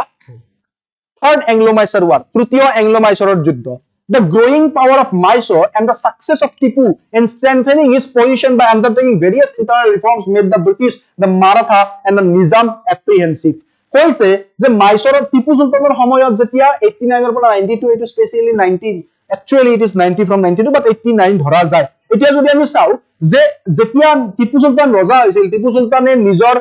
টেৰিটৰি বা নিজৰ পাৱাৰ গ্ৰো কৰি আছিল কন্টিনিউয়াসলি গ্ৰেজুৱেলি নিজৰ পাৱাৰ গ্ৰো কৰি আছিল কোনে টিপু সুলতানে আৰু টিপু সুলতানৰ যি পাৱাৰ গ্ৰো হৈ আছিল এই বস্তুটোৱে মাইছৰৰ যি পাৱাৰ গ্ৰো হৈ আছিল এই বস্তুটোৱে কি কৰিলে তাক সাসপিশিয়াস কৰি পেলালে বা কোনে এই বস্তুৰ ওপৰত অলপ ভয় খালে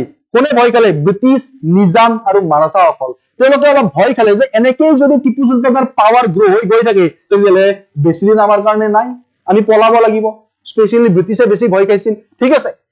কি কাৰণ কিছুমান এনেকুৱা ৰিফৰ্মছ আনিছিল টিপু সুলতানে যাৰ জৰিয়তে পাৱাৰ যেটো আছে না এটো গ্ৰো হৈ আছিল লাহে টিপু সুলতানৰ বা মাইছৰৰ যেটো বস্তুৱে ভয়ত পেলালে মাইছৰৰ যেটো পাৱাৰ গ্ৰো এটো ভয়ত পেলালে মাৰাঠাসকলক নিজামসকলক আৰু স্পেশালি ব্ৰিটিছসকলক লৰ্ড কৰ্ণৱালিছ সেই সময়ত গভৰ্ণৰ জেনেৰেল আছিল work on the anti Tipu suspicion of the Nizam and Maratha and arrange a triple alliance in AD 1790 with them against Tipu কৈছে সেই সময়ৰ গভৰ্ণৰ জেনেৰেল ব্ৰিটিছৰ সেই সময়ৰ governor general Lord Cornwallis is very important. Zamindari settlement 1789 permanent settlement 1793 আমি কৰ্নওয়ালিস কোডৰ বিষয়ে যোৱা ক্লাছত পঢ়িছিলো যদি তোমালোকৰ মনত আছে কৰ্নওয়ালিস কোড 1793 তো লৰ্ড কৰ্নওয়ালিস এই সময়ত গভৰ্নৰ জেনাৰেল আছিল আৰু লৰ্ড কৰ্নওয়ালিসে কি কৰিলে এই যে টিপু সুলতানৰ পাৱাৰ গ্ৰো হৈ আছিল তাক ৰুধিবৰ কাৰণে কি কৰিছিল এটা ট্ৰিপল এলায়েন্স ফৰ্ম কৰিছিল মাৰাঠা আৰু নিজাম অফ হায়দৰাবাদৰ লগত মিলি আকৌ এবাৰ কনভিন্স অফ এ পসিবল আৰু যেতিয়া এই বস্তুটো টিপু সুলতানে গম পালে ন যেতিয়া এই বস্তুটো টিপু সুলতানে গম পালে টিপু সুলতানে সহায় বিচাৰিলে বেলেগ বেলেগ এম্পায়াৰৰ টিপু সুলতানে সহায় বিচাৰিলে বেলেগ বেলেগ এম্পায়াৰৰ আৰু বেলেগ বেলেগ পাৱাৰৰ আৰু সেই কাৰণে টিপু সুলতানে কি কৰিলে এমবেসি পঠালে বেলেগ বেলেগ জায়গালৈ এমবেসি পঠালে বেলেগ বেলেগ জায়গালৈ শুনি আছা না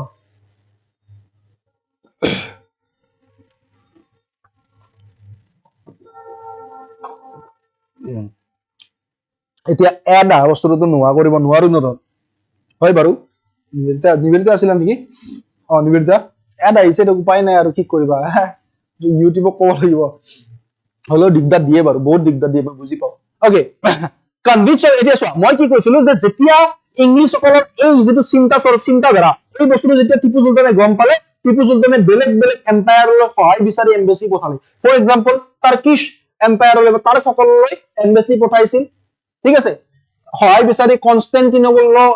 কনষ্টেন্টিনোপললৈ পঠাইছিল কেতিয়া 1784 ত আৰু 1785 ত দেন ফ্ৰেঞ্চ ৰজালৈ পঠালে 1787 ত meanwhile the Tipu's difference arose with the Raja of Travancore তো মই কি কৈছো বুজি পালা টিপু সুলতানে যেতিয়া ইংলিছৰ এই মাইন্ডসেটটো বুজি পালে বা ইংলিছৰ যেটো মেইন এইম এইটো বস্তু যেতিয়া উপলব্ধি কৰিলে টিপু সুলতানে বেলেগ বেলেগ এম্পায়াৰ বা ৰজালৈ সহায় বিচাৰি এমবেসি পঠালে ফৰ এক্সাম্পল কনষ্টেন্টিনোপললৈ পঠাইছিল 1784 আৰু 85 ত 1787 ত ফ্ৰেঞ্চ ৰজালৈ পঠাইছিল সহায় বিচাৰি যে ইংলিছৰ বিৰুদ্ধে যুদ্ধ কৰিব লাগে তাৰ কাৰণে আপোনাৰ সহায় লাগে তাৰ সেই সময়তে কি হৈছিল না সেই সময়তে এটা ঘটনা ঘটিছিল meanwhile the Tipu's differences arose with the Raja of Travancoreৰ ৰাজাৰ লগত এটা মতানৈক্য হৈছিল টিপু সুলতানৰ কিয় জানা ট্ৰেভেনকোৰৰ ৰাজাই কোচিনৰ দুটা জায়গা ডাচ সকলৰ পৰা কিনিছিল ঠিক আছে চোৱা because the Raja purchased Jaikottai and Kranganore from the Dutch in Cochin state of Jaikottai আৰু Kranganore কোনে ট্ৰেভেনকোৰৰ ৰাজাই কাৰ পৰা কিনিছিল ডাচ সকলৰ পৰা কিনিছিল আৰু টিপু সুলতানৰ মতে according to টিপু সুলতান এই যে তোমাৰ কোচিন ষ্টেটখন যে আছিল ন কোচিন ষ্টেটখন কাৰ আন্ডাৰত আছিল টিপু সুলতানৰ প্ৰটেকচনত আছিল বা মাইসৰৰ আন্ডাৰত আছিল কিন্তু যেতিয়া ট্ৰেভেনকোৰৰ ৰজাই without permission of the Tipu Sultan যেতিয়া এই জায়গাটা কিনিলে টিপু সুলতানে কলে যে তই কেনেকে কিনিব পাৰিছ মোৰ পাৰমিশন অবিহনে কাৰণ সেই জায়গাখিনি মোৰ আন্ডাৰত আছে বুজি পালা আৰু যাৰ কাৰণে টিপু সুলতানে এটেক কৰিলে ট্ৰেভেনকোৰৰ ৰজাক Tipu considered the Cochin state as his tributary কলো মই and thus considered the act of Travancore Rajar যেটো কাম আছিল এটো ভায়োলেশন হিচাপে accept কৰিছিল ভায়োলেশন হিচাপে তেও ভাবিছিল sovereign rights or violence আৰু সেই কাৰণে ট্ৰেভেনকোৰক এটেক কৰিলে কেতিয়া এপ্ৰিল 1790 আৰু যেতিয়া টিপু সুলতানে ট্ৰেভেনকোৰক এটেক কৰিলে ইংলিছসকলে তো জায়গা বিচাৰিয়ে আছিল ইংলিছসকলে অপৰচুনিটি বিচাৰিয়ে আছিল যেতিয়াই এটেক কৰিলে ইংলিছসকলে যেতিয়া ট্ৰেভেনকোৰৰ ৰজাক যেতিয়া টিপু সুলতানে এটেক কৰিলে ইংলিছসকলে এইটো এটা অপৰচুনিটি পালে আৰু লগে লগে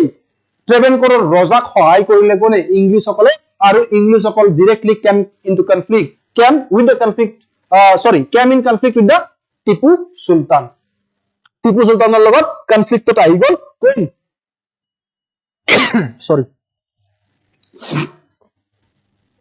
টিপু সুলতানৰ লগত কনফ্লিক্টত আহি গল ইংলিছসকল টিপু ডিফিটেড প্ৰথমতে টিপু একা হৰুৱাইছিল যোৱা মেজৰ জেনেৰেল মেডোছ হৰুৱাইছিল 1790 চনত আফটাৰ হুইচ কৰ্নৱালিছ আৰু লগে লগে যেতিয়া হাৰিল ন ইংলিছসকল কৰ্নৱালিছে নিজে নিজে কমান্ড সম্ভালি ললে আৰু কৰ্নৱালিছে যেতিয়া কমান্ড সম্ভালি ললে Cornwallis approach Srirangapatnam with the help of মাৰাঠাসকল আৰু নিজামৰ সহায়ত কাৰণ এলায়েন্স ফৰ্ম কৰিছিল ন নিজাম আৰু মাৰাঠাসকলৰ সহায়ত কৰ্নৱালিছে শ্ৰীৰংগপট্টনমৰ ফালে খোজ দিলে বা মৰ্চা আগবঢ়াই লৈ গল টিপুৱে যদিও বহুত সাহসিকতাৰে যুদ্ধ কৰিছিল Tipu offered a tough fight but impossible to prolong the struggle কিন্তু ইমান এটা পাওয়ারফুল অপোনেন্ট হৰুৱাটো টিপু সুলতানৰ কাৰণে ইম্পসিবল আছিল যাৰ কাৰণে টিপু সুলতানে এটা সন্ধি সাইন কৰিব লগা হ'ল যেটো সন্ধিৰ নাম হ'ল শ্ৰীৰংগপট্টনমৰ সন্ধি কেতিয়া মাৰ্চ 1792 চন কেতিয়া লন 1792 চনৰ মাৰ্চ মাহত এই সন্ধিটো সাইন হৈছিল গুড ইভিনিং তোমালোক বহুত দেৰিকে আহিছে নেকি কোনোবা বাৰু কি কোৱা ধন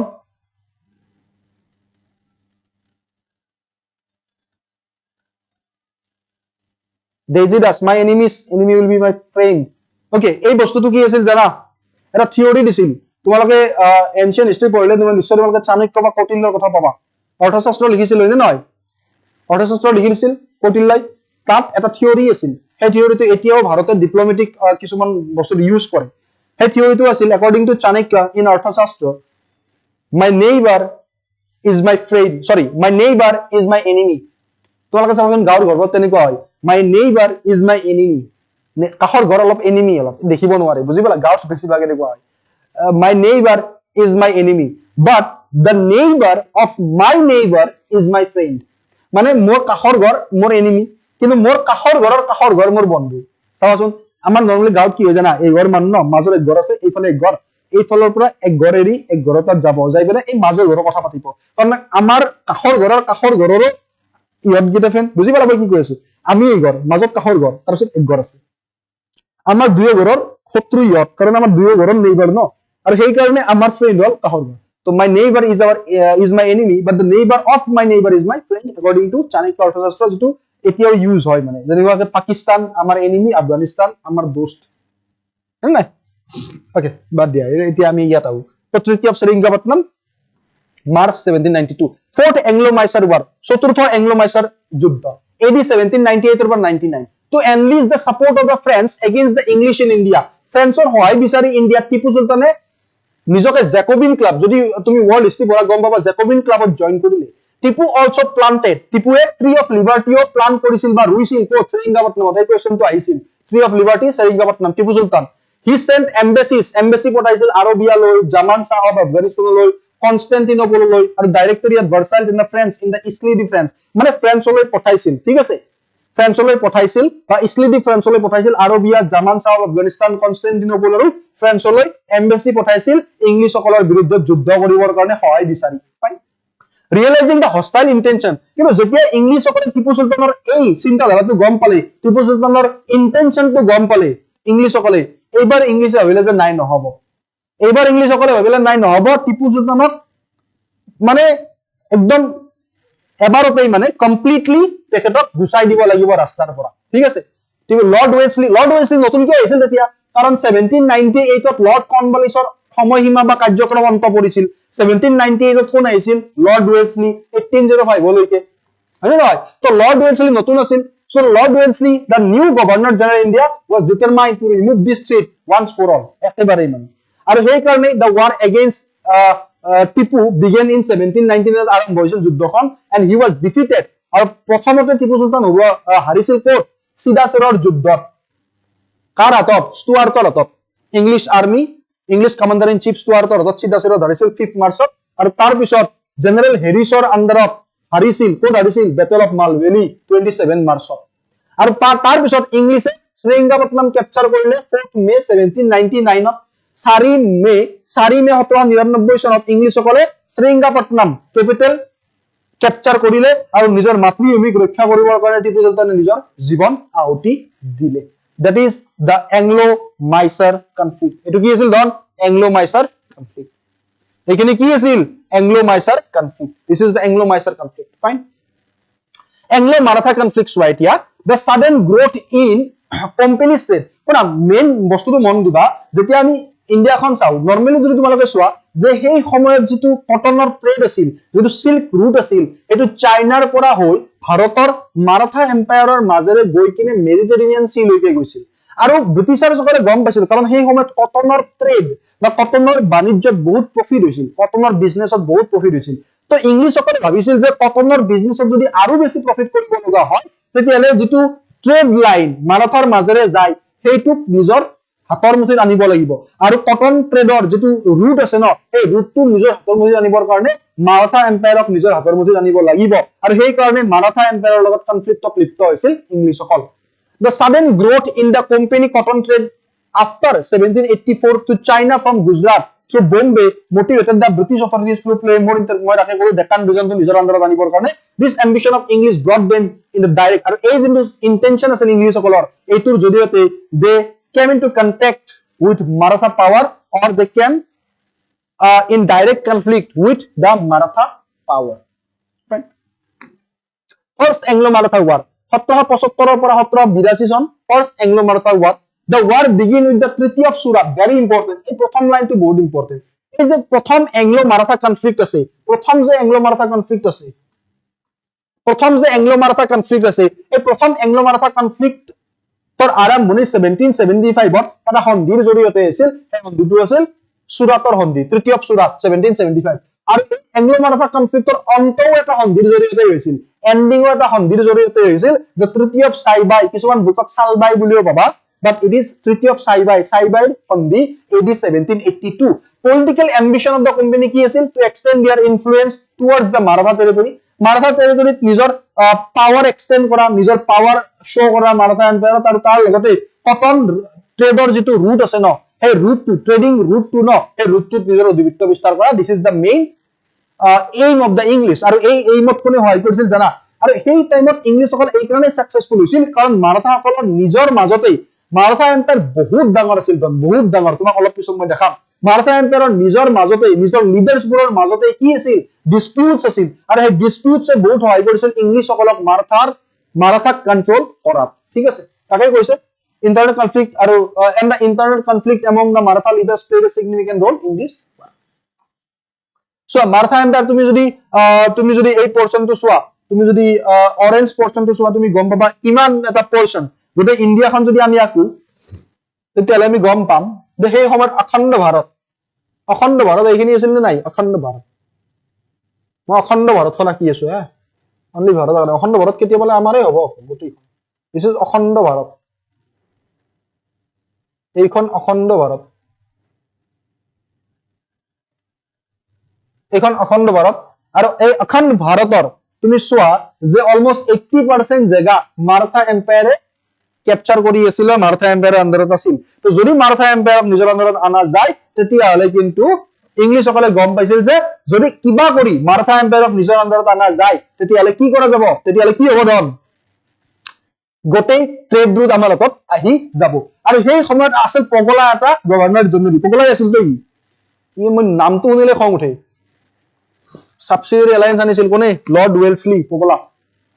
who came to India as governor general in 1798, 1798 চনত আহিছিল। মই অলৰেডি কলো 1805 লৈকে তেখেতৰ কাৰ্যকাল আছিল যে governor general of India. Believe that the only possible way, তেওঁ কি ভাবিছিল জানা? যে ইণ্ডিয়াক যেনেকুৱাকে USA ফ্ৰান্সে সৰি বেমাৰ ন, সৰ্দি টনসিল সৰি,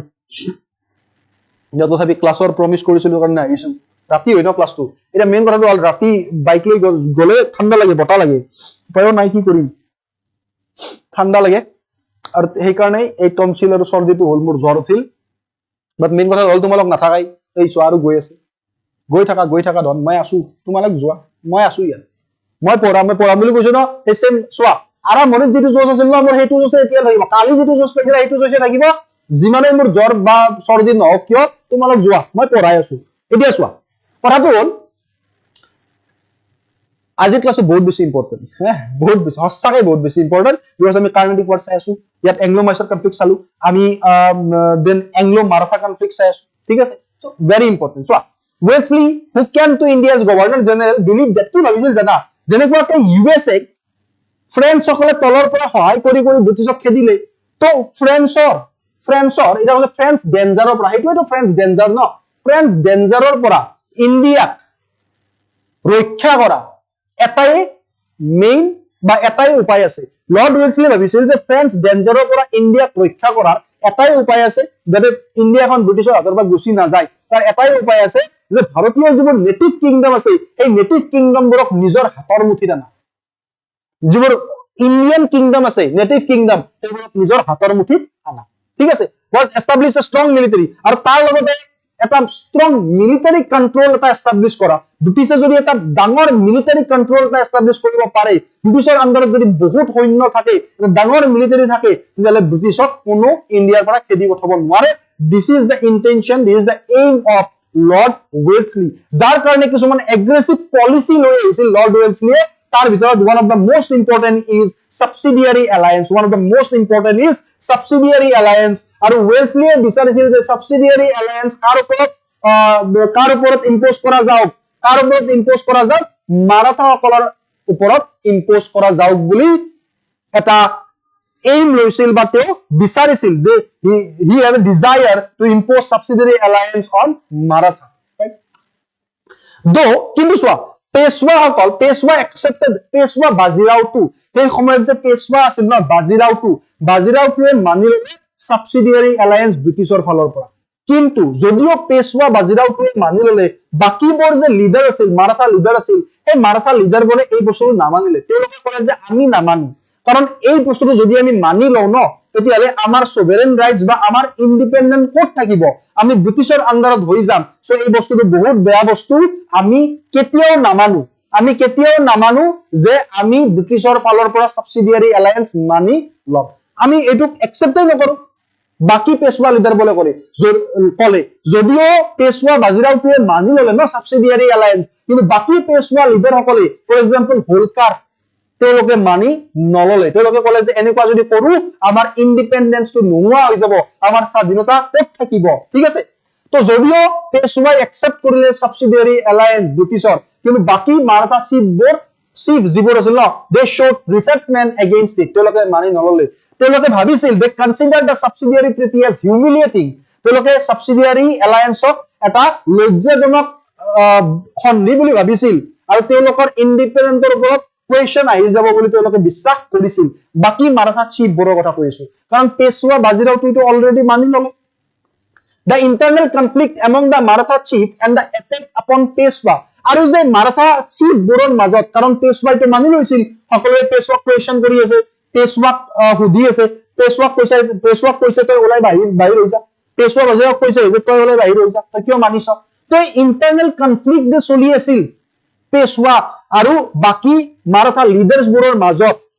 আৰু যেতিয়া এই ইন্টাৰনেল কনফ্লিক্ট চলি থকাৰ মাজতেই পেশৱাৰ ওপৰত খং উঠি যেতিয়া এজন মাৰাঠা লিডাৰ কোন হোলকাৰে এটেক কৰিলে পেশৱা বাজিৰাওটোক, লগে লগে পেশৱা বাজিৰাও ভাবিলে যে এনেকে নহব, ব্ৰিটিছৰ কাষতে গ'ল সহায় বিচাৰি, আৰু ব্ৰিটিছে ক'লে তেতিয়াহলে সাবসিডিয়াৰী এলায়েন্সটো মানি লৈছিলা, স্বাক্ষৰ কৰ। আৰু পেশৱা বাজিৰাওৱে কি কৰিলে, পেশৱা বাজিৰাওটোৱে সাবসিডিয়াৰী এলায়েন্স স্বাক্ষৰ কৰিলে, সেই সন্ধিটো স্বাক্ষৰ কৰিলে, সেই সন্ধিটো সাইন কৰিলে, কাৰণ হোলকাৰে এটেক কৰিছিল, বুজি পালা। সো পেশৱা বাজিৰাওটো বাই হোলকাৰে এটেক কৰাৰ কাৰণে কি কৰিলে,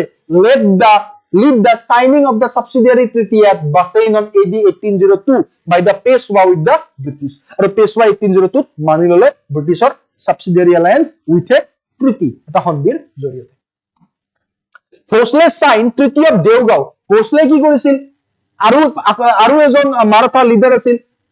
ভোসলে সাইন কৰিছিল দেওগাঁও সন্ধি, ট্ৰিটি অফ দেওগাঁও সন্ধি কেতিয়া 17 ডিসেম্বৰ 1803, আৰু সিন্ধিয়াৰ যিজন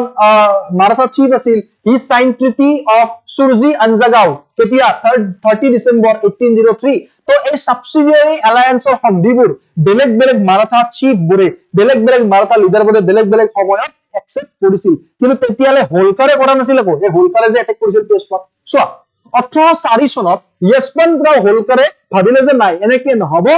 আমি এটা কাম কৰো, ইণ্ডিয়াৰ কিংডমবোৰক মই একলগ কৰো, আৰু একলগ কৰি মই কি কৰো, মই ব্ৰিটিছক ইণ্ডিয়াৰ পৰা খেদি পঠিয়াও। তো 1804 য়শৱন্তৰাও হোলকাৰে এটা এটেম্প কৰিলে, এটা চেষ্টা কৰিলে যে টু ফৰ্ম এ কোয়েলিশন, এটা কোয়েলিশন ফৰ্ম কৰো বাকিবোৰ ইণ্ডিয়ান ৰুলাৰ্ছৰ লগত, আৰু ব্ৰিটিছৰ এগেইনষ্টত আমি ফাইট কৰো। কিন্তু তেখেতৰ এই যে ইচ্ছা আছিল, তেখেতৰ যেটো এটেম্প আছিল, সেই এটেম্পটো আনসাকসেসফুল হল, আৰু তো ব্ৰিটিছক হৰুৱাব নোৱাৰিলে। আফটাৰ অল তেখেত ব্ৰিটিছৰ হাতত হাৰি থাকিল, আৰু তাৰ পিছত তেখেতক ফোৰ্স কৰা গ'ল, আৰু ফোৰ্স কৰা যোৱাৰ পিছত তেখেতেও সাবসিডিয়াৰী এলায়েন্সৰ যেটো সন্ধি আছিল এটো সাইন কৰিলে ব্ৰিটিছৰ লগত, সাৰ জৰ্জ বাৰ্লোৰ লগত, ঠিক আছে। যেতিয়া সাৰ জৰ্জ বাৰ্লোৰ লগত সাইন কৰিলে কি ট্ৰিটি অফ ৰাজপুৰ ঘাটৰ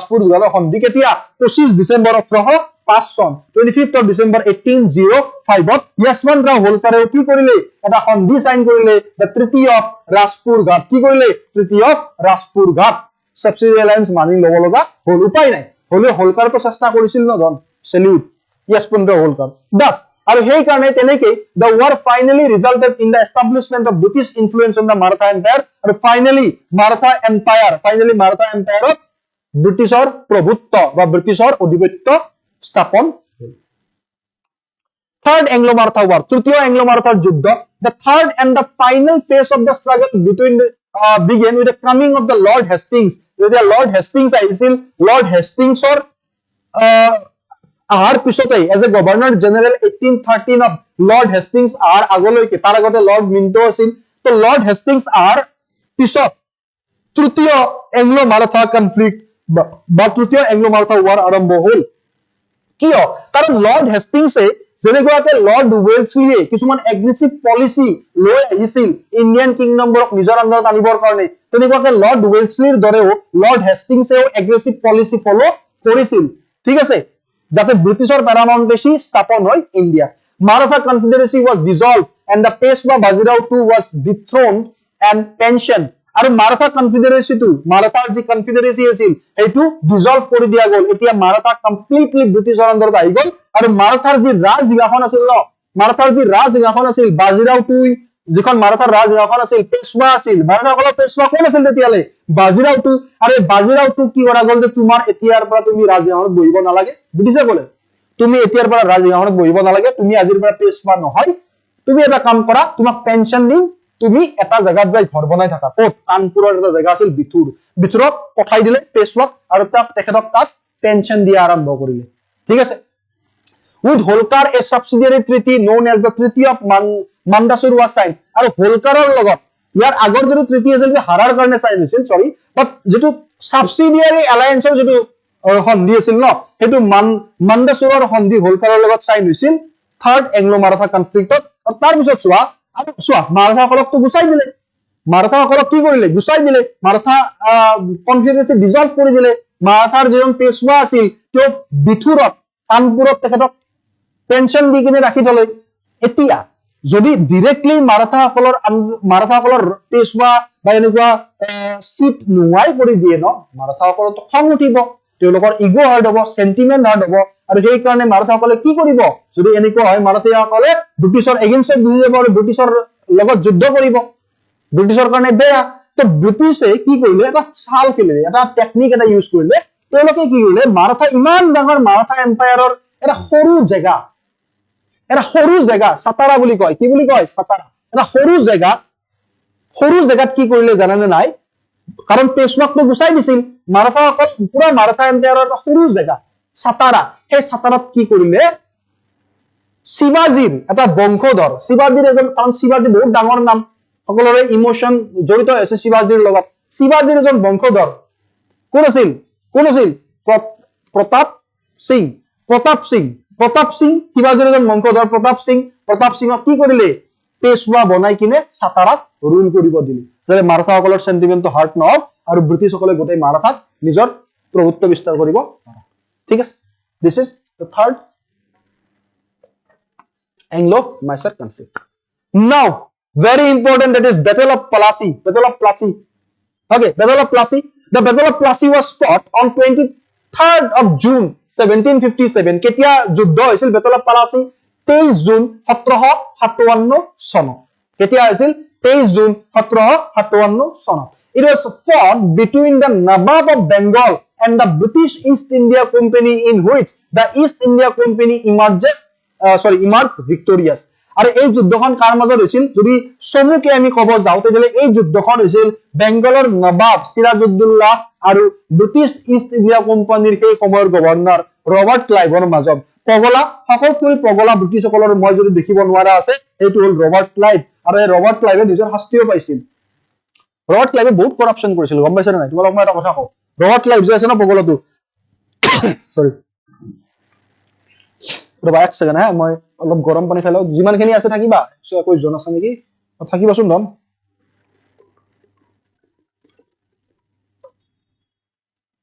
121 জন যাই গল এই অলপ থাকিবা বুলি কৈছো মই বেলেগ বস্তু দিবালক অলপ টাইম কৈছো থাকিবা গল লাগে পাঁচটা গায়ব জাগাৰ পৰা গায়ব পাঁচটা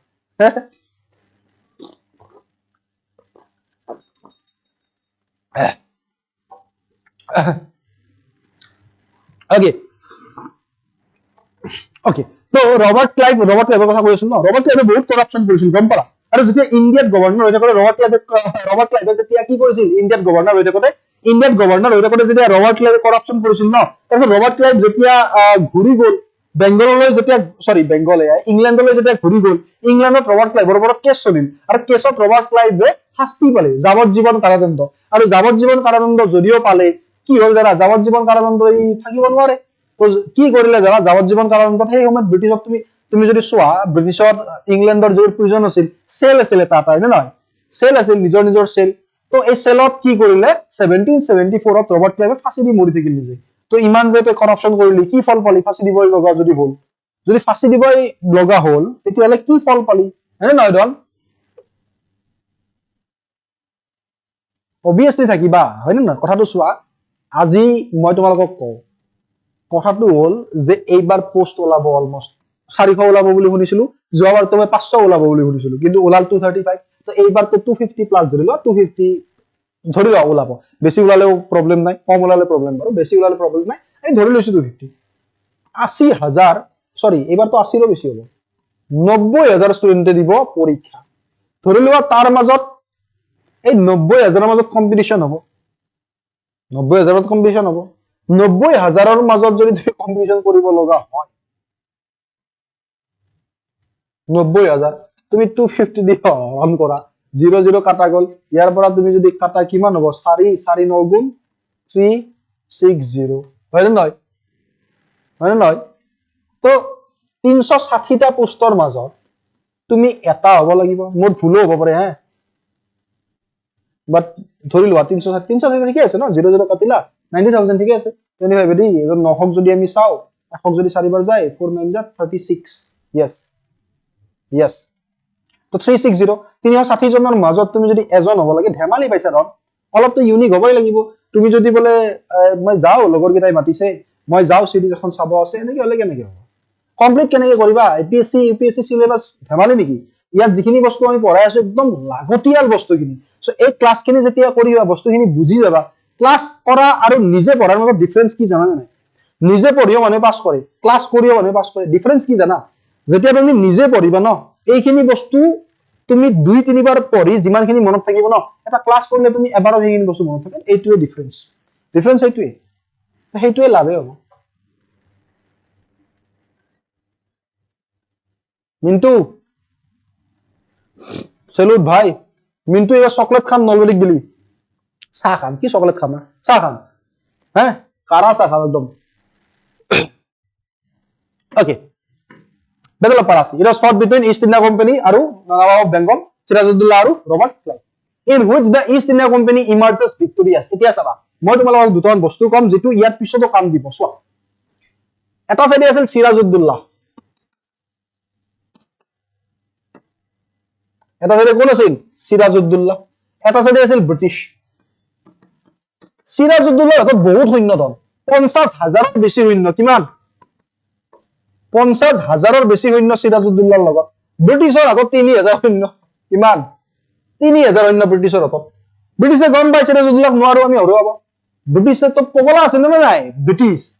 তো নাই পগলা তো ব্ৰিটিছে কি কৰিলে চালাকি কৰে মানে সাংঘাতিক মানুহ ব্ৰিটিছে কি কৰিলে বগামুলা ন তো ব্ৰিটিছে কি কৰিলে জানা নাই সিৰাজউদ্দৌলাৰ যিজন কমান্ডাৰ ইন চিফ আছিল যিজন সেনাপতি আছিল মীৰ জাফৰক এদিন মাতিলে ৰবাৰ্ট ক্লাইভে মীৰ জাফৰক মাতি গলে যে মীৰ জাফৰ গল এটা কথা তুমি বেংগলৰ নবাব হ'ব খুজিছা নেকি ইণ্ডিয়ান সকলটো আগৰ পৰাই কি আছিল লোভী গ্ৰিডি মীৰ জাফৰে কলে কিয় নহয় মই হম কেনেকে হ'ব পাৰিম কলে যে এটা কাম কৰিবা তুমি যুদ্ধ কৰিম বুলি তো যাবা কিন্তু সৈন্যখিনি তুমি যুদ্ধ ফিল্ডত বেটেল ফিল্ডত লৈ নাযাবা ৰখি থাকিবা যুদ্ধ কৰিম বুলি কোৱা সিৰাজউদ্দৌলাৰ লগত কিন্তু তুমি যুদ্ধ ফিল্ডত নাযাবা তুমি ৰখি থাকিবা এটা সৈন্য কমি যাব না নাই নেকি মীৰ জাফৰে কলে ঠিক আছে হ'ব কিন্তু মোক নবাব বনাবনে তোমাক নবাব বনাম বুলি কলে ব্ৰিটিছে সেইমতে কাম যেতিয়া মীৰ জাফৰে সহায় নকৰিলে যেতিয়া কনস্পিৰেসি কৰিলে ব্ৰিটিছে মীৰ জাফৰৰ লগত লগ লাগি ইয়াৰ লুতুফ খান ৰায় দুৰ্লভ মীৰ জাফৰ যেতিয়া ব্ৰিটিছৰ সাইডত গুচি গল মীৰ জাফৰে যি কনস্পিৰেসি কৰিলে ব্ৰিটিছৰ লগত লগ লাগি সিৰাজউদ্দৌলা হাৰি থাকিল কিন্তু ব্ৰিটিছে কথা মতেই কাম কৰিলে যদিও সিৰাজউদ্দৌলাক হৰুৱাৰ পিছত মীৰ জাফৰক দিম বুলি কৈছিল বেংগলৰ নবাবশ্বিপ দিলে কিন্তু এজ এ পাপেট নবাব মানে ব্ৰিটিছে যি কয় সেইটো শুনিব লাগিব মীৰ জাফৰ কেইবছৰমান থাকিল কিন্তু পিছত অনুভৱ কৰিলে যে এনেকুৱা কৰিব নোৱাৰিম মোৰেই জাগা ময়েই নবাব আৰু মই ব্ৰিটিছৰ কথা শুনি থাকিব লাগে তো মীৰ জাফৰে বিদ্ৰোহ কৰিলে কি কৰিলে বিদ্ৰোহ কৰিলে ব্ৰিটিছৰ এগেইনষ্টত আৰু যেতিয়া মীৰ জাফৰে বিদ্ৰোহ কৰিলে ব্ৰিটিছৰ এগেইনষ্টত ব্ৰিটিছে কি কৰিলে মীৰ জাফৰক নবাবৰ পৰা গুচাই দিলে কাক গুচাই দিলে মীৰ জাফৰক নবাবৰ পৰা গুচাই দিলে বেংগলৰ আৰু মীৰ জাফৰৰ জোৱায়েক মীৰ কাছিমক নবাব পাতিলে এইবাৰ কাক জোৱায়েক মীৰ কাছিমক পাতিলে নবাব মীৰ কাছিমক কেইবছৰমান থাকিল কিন্তু তাৰ পিছত মীৰ কাছিমে অনুভৱ কৰিলে যে এনেকেতো মই নোৱাৰিম মীৰ কাছিমে ৰিভল্ট কৰি দিলে ব্ৰিটিছৰ এগেইনষ্টত আকৌ এবাৰ এইবাৰ ব্ৰিটিছে কি কৰিলে মীৰ কাছিমক গুচাই আকৌ মীৰ জাফৰক নবাব পাতিলে কিন্তু মীৰ জাফৰক খং উঠি থাকিল মীৰ জাফৰে ক'লে ৰহ মই তহঁতক এহেকা দি আছো বুলি কয় মীৰ জাফৰ মীৰ কাছিম কাৰ ওচৰ চাপিল আৱধৰ বা ঔধৰ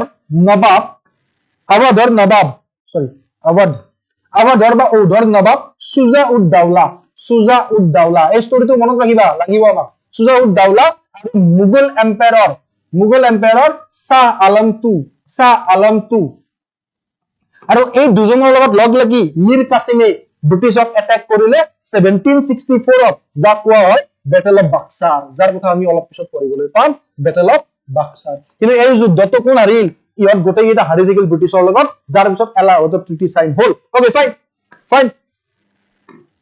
Battle of Palasi. This battle lead to the establishment of the company rule and এই যুদ্ধৰ পিছতে company rule established on South Asia. The battle took place at Palasi. ক'ত হৈছিল Palasi হৈছিল বেংগলৰ on the bank of the Bhagirathi river. মুৰ্শিদাবাদৰ কাষৰ Bhagirathi riverত বেংগলৰ সেই সময়ৰ মুৰ্শিদাবাদৰ কাষৰ Bhagirathi নদীৰ পাৰত Palasi এই যুদ্ধখন হৈছিল দুটা ফোৰ্সেস কোন আছিল we already talked about it সিৰাজউদ্দৌলা last independent কাৰণ ইয়াৰ পিছত যে মীৰ জাফৰ আৰু মীৰ কাছিম হৈছিল ন they are the puppet nabab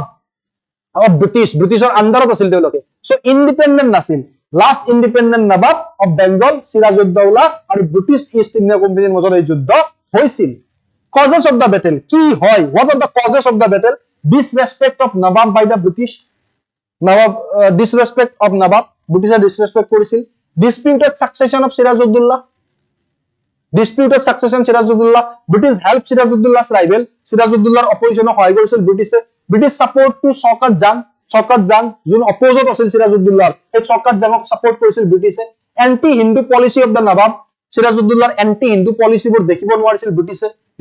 this is also one of the reason British alignment with the discontented Hindus হিন্দুসকলক support কৰিছিল British refusal of British to stop fortification Britishক 45 বা গড় নিৰ্মাণ কৰিবৰ কাৰণে মানা কৰিছিল নবাবে কিন্তু ব্ৰিটিছে এই কথা অমান্য কৰিছিল নবাবৰ this is also one of the reason misuse of trade privilege বেপাৰ বাণিজ্যৰ যিবোৰ প্ৰিভিলেজ দিয়া আছিল তাৰ মিসইউজ কৰিছিল ব্ৰিটিছৰ সকলে affairs of কৃষ্ণ বল্লভৰ affair এটা কথাটো হল যে এই সকল চোৱা এইবোৰ বস্তু কজেছ অফ দা বেটেল মই জানিলেও হলে হয় এইবোৰ তো মেইনছত লগা পইণ্ট মেইনছৰ বস্তু পঢ়াই আছো কিয় জানা মই বিচাৰো গোটেইখিনি বস্তু যদি তোমালোকে বুজি পোৱা গোটেই বস্তু যদি একে লেঠাৰেৰে হওক তোমালোকে হয়তো এনেকুৱা বস্তুবোৰ কেতিয়া পঢ়িবা যেতিয়া তোমালোকে অনলাইন ক্লাছ লবা 35-40 হাজাৰ টকাত বাকি কোচিং ইনষ্টিটিউটবোৰত তাৰ লগতে তোমালোকে অফলাইন ক্লাছ লবা 60-70 হাজাৰ টকা 1 লাখ টকাৰে বেলেগত ফ্ৰীতে পঢ়ি আছো দেখোন হ'ব দিয়া জি হ'ব ধৰ কি কোৱা বাৰু যি কি নহওক সৰি যি কি নহওক কথাটো হল কি তোমালোকে যদি অসমৰ বৰ্ণিল ইতিহাস মোৰ যিখন বুক আছে যিখন তোমালোকে প্ৰিলিমছ মেইনছৰ কাৰণে পঢ়িব পৰা আসাম হিষ্টৰী যিখন বুক আছে সেই বুকখন যদি তোমালোকে পঢ়িব খুজিছা সেই বুকখন যদি তোমালোকক লাগে যিখন পঢ়িলে তোমালোকে প্ৰিলিমছ আৰু মেইনছত বেলেগ টেনচন লব নালাগে বুজি পালা আৰু বহুত সহজ ভাষাত কাৰণ হ্যান্ডৰিটেন নোটছ আছিল ন এইবোৰ মোৰ মই নিজে বেলেগ সোৰ্সৰ পৰা বনাইছিলো সো এই হ্যান্ডৰিটেন নোটছ বোৰ বহুত সহজ ভাষাত আছে তাৰ সকলোতকৈ ডাঙৰ কথা যে অসমীয়া ভাষাত যে অসমীয়া ষ্টুডেন্টস আছে যিবোৰে অসমীয়াত বুজি পাবলৈ মানে ইংলিছত যদিও লিখিবা ইন অসমীয়াত পঢ়িব ভাল পোৱা বা যিবোৰে অসমীয়াত এক্সাম দিবা তেওঁলোকৰ কাৰণে বহুত ভাল কথা কাৰণ অসমীয়া ইংলিশ দুয়োটা ভাষাতে আছে অসমৰ বৰ্ণিল ইতিহাস তোমালোকে জাস্ট কি কৰিবা ধনচাৰ বুলি সাৰ্চ কৰিবা টেলিগ্ৰামত আৰু যদি ধনচাৰ বুলি সাৰ্চ কৰিলে নোপোৱা তেতিয়ালে কি বুলি সাৰ্চ কৰিবা @abhizit_RAJ33 এনেকুৱাকে সাৰ্চ কৰিবা ধনচাৰ বুলি পাবা জয়েন হৈ লবা অলমোস্ট 12000 ষ্টুডেন্ট আমাৰ গ্ৰুপত অলৰেডি আছে যেহেতু বহুত আগৰ পৰা আমি APSC UPSC বা বিভিন্ন এক্সামৰ অনলাইন ক্লাছৰ লগত জড়িত হৈ আছো online as well as offline মইতো সকলোতকৈ পুৰণা অনলাইন অফলাইন মানে কন্টিনিউয়াসলি কৰা হ্যাঁ কন্টিনিউয়াসলি কৰা মানে মোৰ ক্লাছটো তেনেকুৱাকে সদায় পাই থাকিবা হয় না বাৰু তো যদি তোমালোকে বিচাৰা তেতিয়ালে বিচাৰা কি জয়েন হৈ লবা যদিও কিতাপখন ল'ব বিচাৰা আৰু তাৰ লগতে এক্সট্ৰা ক্লাছৰ যিবোৰ নোটিফিকেশন আছে সেইবোৰ পাই থাকিব বিচাৰা then you can join this group fine okay capture of Kolkata by Nawab আৰু কিছুমান কজ আছিল যে কলকাতা ক্যাপচাৰ কৰিছিল কোনে নবাবে কেতিয়া জুন 20 তাৰিখ 1756 কি হৈছিল ব্ল্যাক হোল ট্ৰেজেডি জানানে নাই ব্ল্যাক হোল ট্ৰেজেডি 146 জন মানুহ আছিল তাৰ 123 জন মানুহ ঢুকাইছিল কেনেকুৱাকে জানা কি কৰিছিল সিৰাজউদ্দৌলায়ে ব্ৰিটিছ গভৰ্ণমেন্টৰ 146 জন মানুহ সৰু ৰুম এটা যৰ না খিৰিকী আছে না ভেন্টিলেটৰ আছে এটা সৰু ৰুমত সোমাই দিছিল 146 জন ব্ৰিটিছ অফিচাৰছ বা ব্ৰিটিছ পাৰ্সন ব্ৰিটিছ সিটিজেনছ ব্ৰিটিছৰ মানুহক 146 জন সোমাই দিছিল একেলগে এটা সৰু ৰুমত তুমি ভাবা এটা সৰু ৰুমত যদি হেঁচা ঠেলাকে আমিবোৰ থাকো কিমান সময় থাকিব পাৰিম কাৰণ O2ৰ অভাৱ O2 মানে কি অক্সিজেনৰ অভাৱ আমিতো O2 নাপালে আমি মৰি থাকিম তো সেই যেটো ৰুমত এক ৰাতি যে হেইসকলক সোমোৱাই থৈ দিছিল তুমি বিশ্বাস কৰা 143 জনৰ 123 জনে ঢুকাই আছিল মানে 23 জন জিন্দা আছিল ঠিক আছে তো this is black hole tragedy এটা ৰিজন আছিল reoccupation of Kolkata by the British আকৌ যে কলকাতা ব্ৰিটিছে লৈ ললে জানুৱাৰী 1757 this is also one of the reason capture of Chandernagore ফ্ৰান্সৰ চেণ্টাৰ চন্দেৰনগৰ ক্যাপচাৰ কৰিছিল ইমিডিয়েট কজ কি আছিল যোৱা কনস্পিৰেসি এগেইনষ্ট সিৰাজউদ্দৌলা এই যে মীৰ জাফৰ ৰায় বাহাদুৰ লুতুফ খান তো তেওঁলোকৰ যে কনস্টেলকৰ লগত যে ষড়যন্ত্ৰ কৰিছিল ব্ৰিটিছে সিৰাজউদ্দৌলাৰ against this is the immediate cause black hole tragedy wa the black hole of the Calcutta was a small dungeon in the Fort William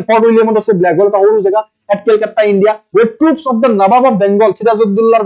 troops bole ki korisil British prisoner sokolok ki korisil তেওঁলোকক ৰাখিছিল capture কৰিছিল at the fort on June 19 1756 one of the prisoners John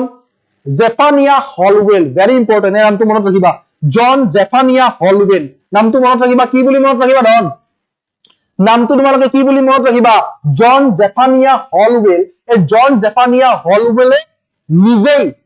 নিজেই কৈছে John Zephaniah Holwell claim that তেখেতে claim কৰিছে যে following the fall of the fort British and Anglo-Indian soldiers and civilians British Anglo-Indian soldiers যিবোৰ Anglo-Indian সোলজাৰ্ছ আছিল বা সিভিলিয়ানছ আছিল overnight গোটেই ৰাতি এনেকুৱা এটা কন্ডিশনত এটা ৰুমৰ ভিতৰতে সোমাই দিছে যে তেওঁলোকে তাত প্ৰেছাৰৰ কাৰণে বা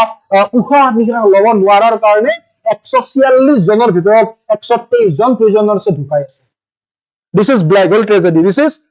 hole tragedy June 19 1756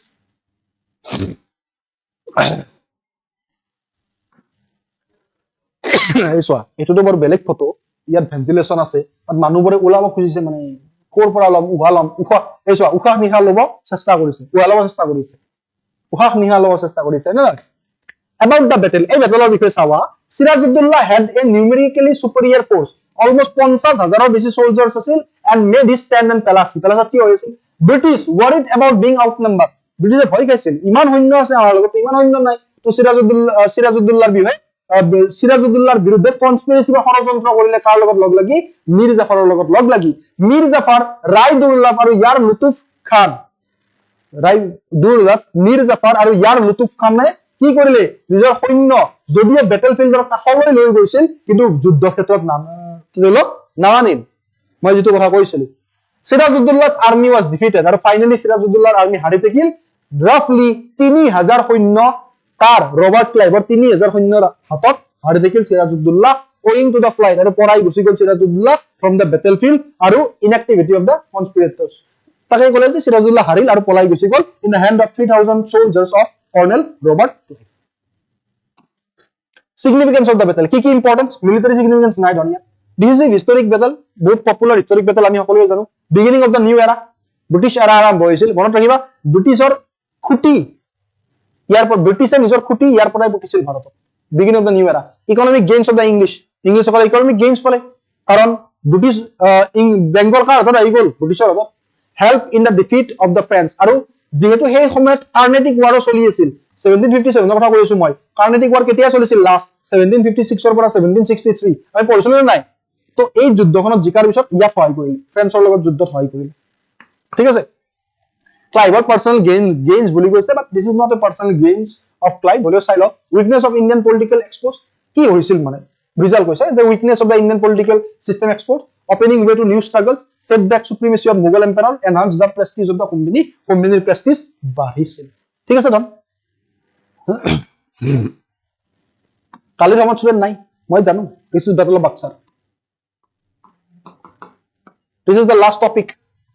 of today as the last topic battle of Buxar oh sorry year episode ase Allahabad treaty fought in 1764 at Buxar in Bihar ko hoisil battle of Buxar ko hoisil মই already তোমালোকক story to কলো এটা সাইডে আছিল বিহাৰৰ বাক্সাৰত হৈছিল 1764 এটা সাইডে আছিল কোন এটা সাইডে আছিল ব্ৰিটিছ ফোৰ্স আৰু এটা সাইডে আছিল মীৰ কাসিম মই ষ্টৰীটো অলপ আগতে কৈছিলো তোমালোকে কাট কৰি চাবা মই যদি পাহৰি গৈছা এটা সাইডে আছিল মীৰ কাসিম এই যে Mir জাফৰৰ জোৱায়েক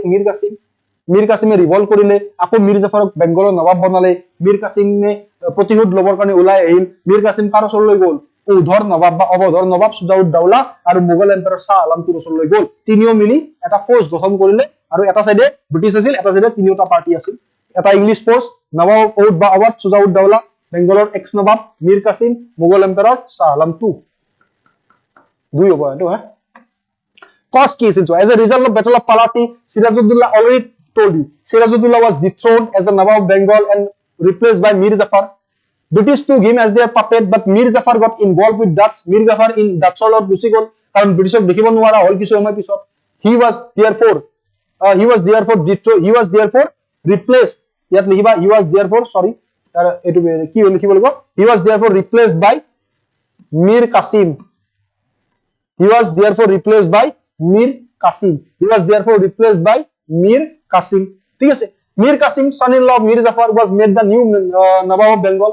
a pension of rupees 1500 per annum was fixed for Mir Jafar আৰু Mir Jafarৰ কাৰণে কিমান পেনশন দিয়া গল 1500 per annum প্ৰতি বছৰে 1500 মানে 125 টকা per month পেনশন দিয়া গল কাক Mir Jafarক যেতিয়া তাক গুছাই দিলে ৰিপ্লেস কৰিলে কনফ্লিক্ট উইথ Mir Jafar এটা Mir Jafarৰ কথাটো মই কলো যে কিমান দিন এনেকৈ থাকিব পাপেট নবাব হৈ কিনে ৰিভল্ট কৰিলে Mir Qasim wanted to be independent স্বাধীন হ'ব বিচাৰিছিল and shifted his capital from Murshidabad to Munjer মুৰ্শিদাবাদৰ পৰা নিজৰ ক্যাপিটাল চেঞ্জ কৰিলে কলৈ মুঞ্জেৰলৈ ভেৰি ইম্পৰ্টেন্ট কিছুমান পইণ্ট প্ৰতিটো পইণ্ট তোমালোকে ক্লাছবোৰৰ ধ্যান দি মনত ৰাখিবা ঠিক আছে মুঙ্গেলৈ আৰু এই বস্তুবোৰৰ কাৰণে তোমালোকে CSP IS একাডেমি ডাউনলোড কৰিছানে নাই তাতে পাবা যেটো 100 रुपीसৰ যেটো কোৰ্স আছে ন তাতে গোটেই বস্তু পাবা মোৰ দেন সাফিশিয়েন্ট টেস্ট সিৰিজ ম্যাগাজিন কাৰণ মই কও অল অসমৰ ভিতৰত তুমি ম্যাগাজিন কম্পেয়াৰ কৰিবা আজি আকৌ কও CSP IS একাডেমিৰ দৰে যদি কন্টেন্ট পোৱা ম্যাগাজিনত মই নিজৰ নাম চেঞ্জ কৰি দিম অভিজিতৰ পৰা বেলেগ নাম ৰাখিম আমি যে কও ডায়লগ দিও যে মই নাম চেঞ্জ কৰি দিম মই দিম ডায়লগটো বাৰু যি কি নও কিয় Mir Qasim wanted to independent and shifted his capital from Murshidabad to Munjer Murshidabadৰ পৰা কলৈ চেঞ্জ কৰিলে ধন মুঞ্জেৰলৈ শিফট কৰিলে he also hired foreign expert কিয় কাৰণে আৰ্মি ট্ৰেইন কৰিবৰ কাৰণে নিজে foreign expert আনিছিল যাতে যুদ্ধ কৰি ব্ৰিটিছক খেদিব পাৰে he treated Indian merchant and English merchant as same Indian merchant আৰু English merchant same হিচাপে ট্ৰিট কৰিছিল Mir Qasimে misuse of dastak farman and expansion of trade by English were disliked by Mir Qasim dastakor farman bilakor but trade expansion যে কৰিছিল ট্ৰেডৰ যে expand কৰিব চেষ্টা কৰিছিল English সকলে জানি বুজি এই বস্তুবোৰ বেয়া পাইছিল কোনে Mir Qasimে এইজন আছিল Mir Qasim সৰু লৰা হন লাগে না না সৰু লৰা মতলি 16 বছৰীয়া লৰাজনক যদি তুমি সিলি দিগল কৰি দিয়া ন এক্সাক্ট Mir Qasim এক্সাক্ট টুপি এটা পিন্ধাই দিবা বগা কাগজ এখনৰ টুপি এটা বনাই আমি যে টুপি বনাও নাওৰ পৰা টুপি বনাও নে নাই তাত এনেকুৱাকে কৰি কলা কালাৰ কৰি দিবা দি চুলি লম্বা কৰি 18 15 16 বছৰ বয়সত মুস্কেডাল ৰাখি দিবা exact Mir Qasim the course of battle of Buxar course of battle of Buxar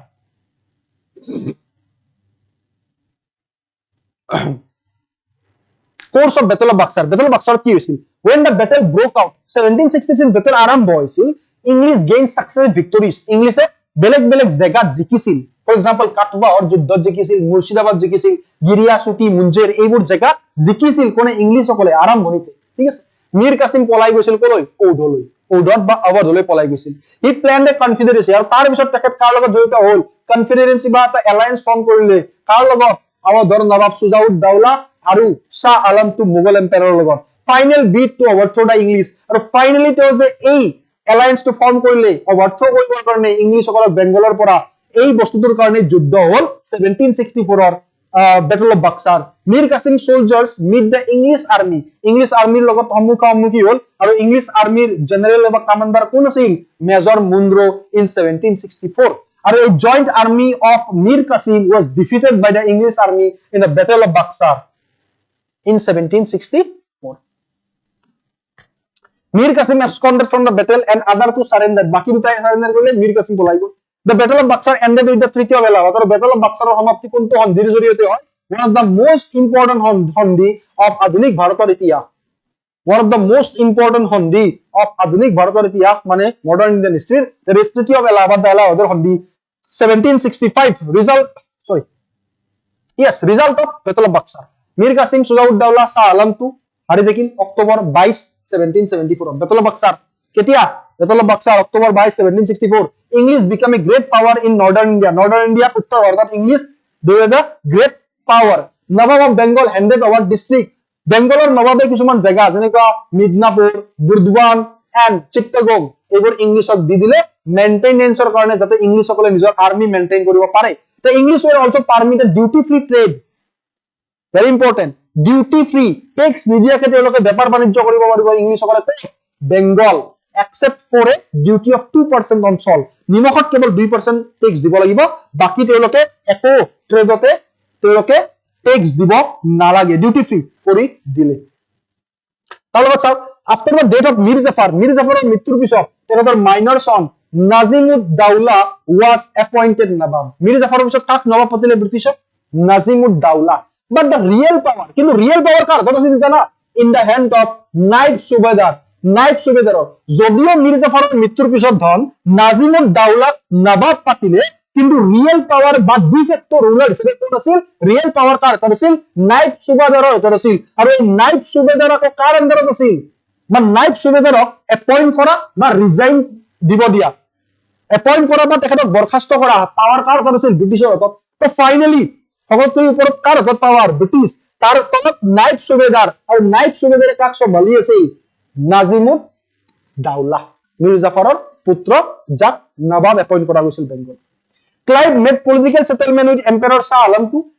to আৰু Sujaud-Dawlaৰ লগত কি কৰিলে political settlement বনালে কিহত এলাহাবাদৰ সন্ধি ক'ত বনালে ধন এলাহাবাদৰ সন্ধি Now this is the last topic of today this is যিমানখিনি আছে I thank everyone এই যে মই বেমাৰী মানুহজনৰ লগত যদি তোমালোক আছা বহুত পুণ্য হ'ব তোমালোকৰ গম পালা বহুত পুণ্য হ'ব আজি আছা তোমালোক থ্যাংক ইউ সো মাচ আশা এটো লাস্ট টপিক হয় আমাৰ ইয়াৰ পিছত আমি 4-5টা একদম 2-3 মিনিটত আমি কি চাম 2-3 মিনিটত আমি 4-5টা এমসিকিউ চাম previous year question this is also very important ঠিক আছে তারপরে আইব আমি টপিক ওয়াইজ পিওয়াইকিউ চাই আছো না নাই এই বস্তু আমাক বহুত লাভ কৰিব মই আজি তোমাক প্ৰমিস কৰিলো so The two important treaties were concluded by Robert Clive in Allahabad. Allahabad দুটা important treaty sign কৰা গৈছিল এটা আছিল treaty between Robert Clive and Sujaud-Dawla আৰু Robert Clive ৰ লগত treaty Sujaud-Dawla had to surrender the Allahabad and Kara এই বস্তু মনত ৰাখিবা Sujaud-Dawla কি কৰিব লাগিব Allahabad আৰু Kara ব্ৰিটিছক দি দিব লাগিব Allahabad দি দিব লাগিব এতিয়া মনত ৰাখা দুইটা মনত ৰাখিবা এইটো বেছিকে মনত ৰাখা Allahabad আৰু Kara ব্ৰিটিছক দি দিব লাগিব Sujaud-Dawla Allahabad আৰু Kara he was made to pay 50 lakh to the company as the war indemnity মানে কি অসমীয়াত যুদ্ধৰ ক্ষতিপূৰণ হিচাপে Sujaud-Dawla ব্ৰিটিছক কিমান দিব লাগিব 50 লাখ মিৰ জাফৰক পেনশন কিমান দিছিল পাৰে নাম প্ৰতি বছৰে 1,500 টকা মই কৈছো ন ব্ৰিটিছে যদি দিব লগা হয় ন 1,000 100 2,000 এইখিনিতে কাম সমাপ্ত কৰে পাব লগা থাকিলে কৰোৰ বা লাখতে খুজে বুজি পালা 50 লাখ war indemnity ক্ষতিপূৰণ he was made to give Balwant Singh zamindar of Benares full possession of his state আৰু Sujaud-Dawla কি কৰিব লাগিব বেনাৰসৰ জমিনদাৰ বলৱন্ত সিংক কি দিব লাগিব ফুল পজিশন দিব লাগিব নিজৰ ষ্টেটত treaty between Robert Clive and Shah Alam too that's why Shah Alam was commanded to reside at Allahabad so মই কৈছিলো Allahabad মনত ৰাখিব সুজাউদ দাউলাৰ পৰা যে এলাহাবাদ নিজৰ আণ্ডাৰত আনিছিল ব্ৰিটিছে কি কৰিলে শাহ আলমটোক ক'ত থাকিব দিলে এলাহাবাদত ৰিচাইড কৰিব দিলে which was ceded to him by সুজাউদ দাউলা যেটো কথা কলো মই তো এলাহাবাদত শাহ আলমক ৰিচাইড কৰিব দিলে কোনে বা শাহ আলমক তাক আজিৰ পৰা থাকিব দিলে কোনে ব্ৰিটিছাৰছে the emperor had to issue a farman আৰু ব্ৰিটিছ এম্পায়াৰে এখন ফাৰমান লিখিত ৰূপত পাৰমিশন গ্ৰান্ট কৰিব লাগিব যে দিৱানী ৰাইট দি this is the most important point and it is the most important question from modern Indian history যে ব্ৰিটিছাৰ সকলে দিৱানী ৰাইট কেতিয়া পাইছিল দিৱানী ৰাইট পাইছিল এলাহাবাদ ট্ৰিটি বা এলাহাবাদৰ সন্ধি 1765 ৰ জৰিয়তে now what is Deewani right মানে হল ৰেভিনিউ কালেক্ট কৰিব পৰা ৰাইট revenue collect কৰিব পৰা right this is diwani right so britishers আগতে কি কৰিছিল ব্ৰিটিছে আগতে মুঘল সকলে revenue collect কৰিছিল 1765 ৰ এলাহাবাদ ট্ৰিটিৰ জৰিয়তে কি হ'ল মুঘল সকলেও revenue collect কৰিব পৰা right পালে diwani right পালে এতিয়া মুঘলেও কৰে ব্ৰিটিছেও কৰে establishment of diarchy very important বুজি পালা না diarchy system establishment of diarchy so the emperor had to issue farman granting a diwani right in Bengal Bihar and Orissa Bengal, Bihar, Orissa, East India Company revenue collect কৰিব পাৰিব বুলি Deewani right পালে and lieu of an annual payment of rupees 26 lakhs দিব লাগিব তাৰ পিছত তেওঁলোকে কি কৰিব পাৰিব দিৱানী ৰাইট কালেকচন কৰিব বা মানে দিৱানী ৰাইট পাব আৰু revenue collect কৰিব পাৰিব next one Shah Alam had to abide by the provision of 53 lakhs to the company in return to Nizamat function আৰু যদি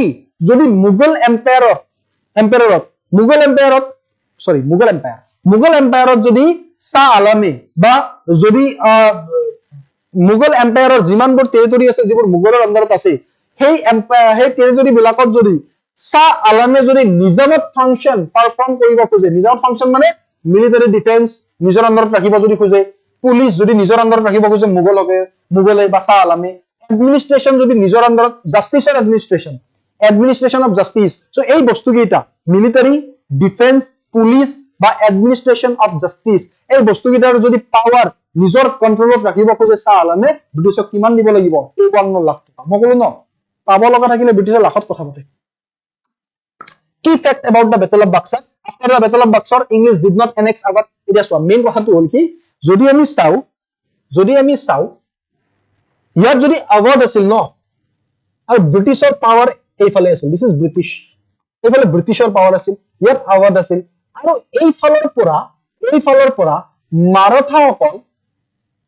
আৰু আফগানসকলে কন্টিনিউয়াছলি এটেক কৰি আছিল মন দিবা মই কি কৈছো মাৰাঠাসকল আৰু আফগানসকলে কন্টিনিউয়াছলি এটেক কৰি আছিল আৱাদৰ এই বৰ্ডাৰটো যদিও ব্ৰিটিছে আৱাদ জিকিছিল বেটল অফ বাক্সাৰ জিকিছিল কিন্তু আৱাদক নিজৰ আণ্ডাৰত মানিলে তাত সুজাউদ দাউলাকে থাকিব দিলে কৈছে বাবু তুমিয়ে থাকা তাতে জাস্ট তুমি আমাক পইচাটো দি থাকিবা তুমি আমাৰ আণ্ডাৰত থাকিবা তুমিয়ে ৰুল কৰা কিয় জানা তাতো টেকনিক আছিল কাৰণ যদি কিবা কৰি আৱাদখন ব্ৰিটিছে লৈ লয় এই ফলৰ পৰা মাৰাঠা আৰু আফগানসকলৰ যি যুদ্ধ বা এটেকবোৰ কোনে ৰুট কৰিব লাগিব ব্ৰিটিছাৰ সকলে হয় নহয় আৰু সেই কাৰণে আৱাদ নললে সুজাউদ দাউলাক কলে তুমি থাকা তুমি আমাক পইচা দি থাকিবা সেই ফলৰ পৰা মাৰাঠা আৰু আফগানসকলে কাজিয়া কৰিলে তুমিয়ে ৰোধ কৰিবা তুমিয়ে যুদ্ধ কৰিবা বুজি পালে নাই তো এইটো কথা not annexed Awadh annex নকৰিলে সুজাউদ দাউলা হাৰাৰ পিছতো কিয় it would have placed the company under an obligation to protect an extensive land frontier from Afghan and the Maratha invasion সুজাউদ দাউলা became a firm friend of British আৰু পিছলৈ সুজাউদ দাউলা ব্ৰিটিছৰ friend হৈ গল and made Awadh a buffer state between English and the foreign invasion আৰু English সকলৰ মাজত এখন buffer state হিচাপে থাকি গল Awadh The Treaty of Allahabad with Mughal Emperor Shah Alam II made Emperor a useful rubber stamp of the company. Beside the Emperor, Farman legalized the political goods of the company in Bengal. তাকে কৈছে যে Shah Alam II পিছত যদি বাদল বাক্সাৰৰ পিছত Treaty of Allahabad Shah Alam II লগৰ সন্ধিটোৰ পিছত Shah Alam II বা Mughal Emperor as a rubber stamp হৈ থাকিল কিবা এটা লাগিলেই মানে পঠাই দিয়ে এইটো লাগে স্টাম্পটো মাৰি দিয়ে তো স্টাম্পটো মাৰি দিয়ে Shah Alam II তো this is rubber stamp এইটো বুজাইছে rubber stamp হৈ থাকে ঠিক আছে ৰন বুজি পাইছা মই বিচাৰো এতিয়া মই চাম তোমালোকক মই বিচাৰো তোমালোকে এটা লাইক আৰু কালি মই কৈছিলো তোমালোকে যে মই কেতিয়াহে ভাল পাম যেতিয়া তোমালোকে এটা লাইক আৰু শেষত এটা কমেন্ট কৰি যাবা ইমান সময় যে বকিলো এটাটো কমেন্ট কৰি যাব পাৰা ময়ো কৈছো ভেল অফ হা এটা লাইক আৰু এটা কমেন্টে কি দিয়ে জানা অলপ জোশ দিয়ে এই যে বেমাৰত আহি পঢ়িব আহিছো এটা বটা খাই যাম কমাই গম পালা এটা লাইক এটা কমেন্ট লাইকটো তোমালোকে কৰিব পাৰা এই মানুহ নোহোৱা হৈ গ'ল 131টা লাইক হৈ আছে হে মানুহ নোহোৱা হৈ গ'ল বাৰু ঠিক আছে ওকে এটা কমেন্ট কৰি যাবা যি কেইজন থাকা একলৈ 112 জন 104 জন আছে এতিয়ালৈ ওকে ফাইন এতিয়া যদি চাও আমি this is conclusion final slide the battle of Buxar proved itself to be a turning point in the history of India the interest of British was concentrated in the three coastal areas Britishৰ interest সদায় তিনিটা coastal area তে আছিল এটা Kolkata Bombay আৰু Madras the Anglo-French wars in the Carnatic and the battle of Palasi আৰু Buxar began the period of British conquest in India Carnatic জিকাৰ পিছত Palasi আৰু Buxar জিকাৰ পিছত Britishৰ যেটো চিন্তা ইচ্ছা যেটো সেইটো ফুলফিল হ'বলৈ আৰম্ভ কৰিলে 1765 লৈকে তৃতীয় বেলা হ'বলৈকে the British had become the virtual rulers of Bengal Bihar and Odisha Bihar আৰু Bengal virtual ruler হ'ল British Allahabad তৃতীয় পিছত the Nawab of Awadh had become dependent on them and so as the Nawab of Carnatic who was their creation এই যিমানবোৰ আৱাধৰ নবাব বা কাৰ্ণিকৰ নবাব এইবোৰ as a puppet ruler হিচাপে থাকি গ'ল ব্ৰিটিছৰ না PYQs একদম জলদি জলদি আমি PYQs চাম তাৰপিছত আমি 5 মিনিটৰ কথা পাতিম ওকে চোৱা পাঁচটা মান আছে উইথ ৰেফাৰেন্স চাৰিটা পাঁচটা মান আছে with reference to the history of India Ulgulan or the great tumult is the description of which of the following event Ulgulan movement বুলি ক'লে মনত ৰাখিবা it is the revolt of Birsa Munda Ulgulan movement বুলি ক'লে মনত ৰাখিবা বিৰসা মুণ্ডাৰ লগত জড়িত ৰিভল্ট উলগুলান মুভমেন্ট বুলি ক'লে মনত ৰাখিবা কাৰ লগত জড়িত ৰিভল্ট বিৰসা মুণ্ডাৰ লগত জড়িত ৰিভল্ট কি বুলি ক'লে উলগুলান ৰিভল্ট ওকে এটা কি হ'ব ইয়াত revolt of 18 Mappila rebellion indigo rebellion নে Birsa Munda it is Birsa Munda revolt যাক আমি কি বুলি কওঁ ইয়াত আছে চোৱা the correct option is option number B correct option কি হয় ধন correct option কি হয় correct option হ'ব option number B fine next যদি চাও আমি in India among the following location India যদি চাও আমি ইয়াত পুলিকেটত যদি আমি sorry পুলিকেটত চাও মানে মই in India among the following location the Dutch established their earliest factory India following locationer ভিতৰত Dutch সকলে ক'ত নিজৰ earliest factory establish কৰিছিল it is in Pulicat যদি আমি চাও the Dutch established their earliest factory in Pulicat in 1609 ঠিক আছে next one with reference to Pondicherry consider the following statement the first European power to occupy Pondicherry was the Portuguese প্ৰথম European country জনে Pondicherry occupy কৰিছিল তেওঁলোক পৰ্তুগীজ আছিল yes correct next যদি চাও তুমি the second European power to occupy Pondicherry was France কেনেকৈ হ'ব France বহুত দেৰিকৈ আহিছিল this is wrong the English never occupied Pondicherry মই এই আৰম্ভণিতে এটা কোৱেশ্চন কৰিছিলো না এটা লাইন কৈছিলো এইটো মনত ৰাখিবা PYQ কৰিলে কামত দিব ইংলিশ সকলে কি Pondicherry ক্যাপচাৰ কৰা নাছিল নেকি কৰিছিল বহুত গেবাৰ কৰিছিল এবাৰো নহয় বহুত গেবাৰ which of the following given above is correct one only এ হ'ব লাগে চাও yes one only the Portuguese were the first European power to occupy Pondicherry 1523 France 1674 বহুত দেৰিকে ব্ৰিটিছে বহুত গেবাৰ কৰিছিল ঠিক আছে multiple times yes who among the following Europeans were the last to come to pre-independent India's traders this is UPSC prelims 2007 এটো কি কম আৰু ধন আৰু মনিতে পৰিছে নে নাই friends the Treaty of Seringapatam was signed between Tipu Sultan and which of the following we have already talked about it Lord Cornwallis third Anglo-Mysore conflict 1792 kedia 1792 so thank you so much মোক 2 minute সময় দিবা নেকি এতিয়া 2 minute এটা সময় দিয়া মোক কথা পাতিব নিদিয়া নেকি মোক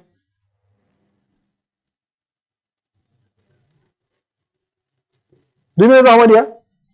মই এটা তোমালোকক খবৰ দিম অলপ মান তো খবৰ দিব দিয়া ধন বহুত চিঞৰিলো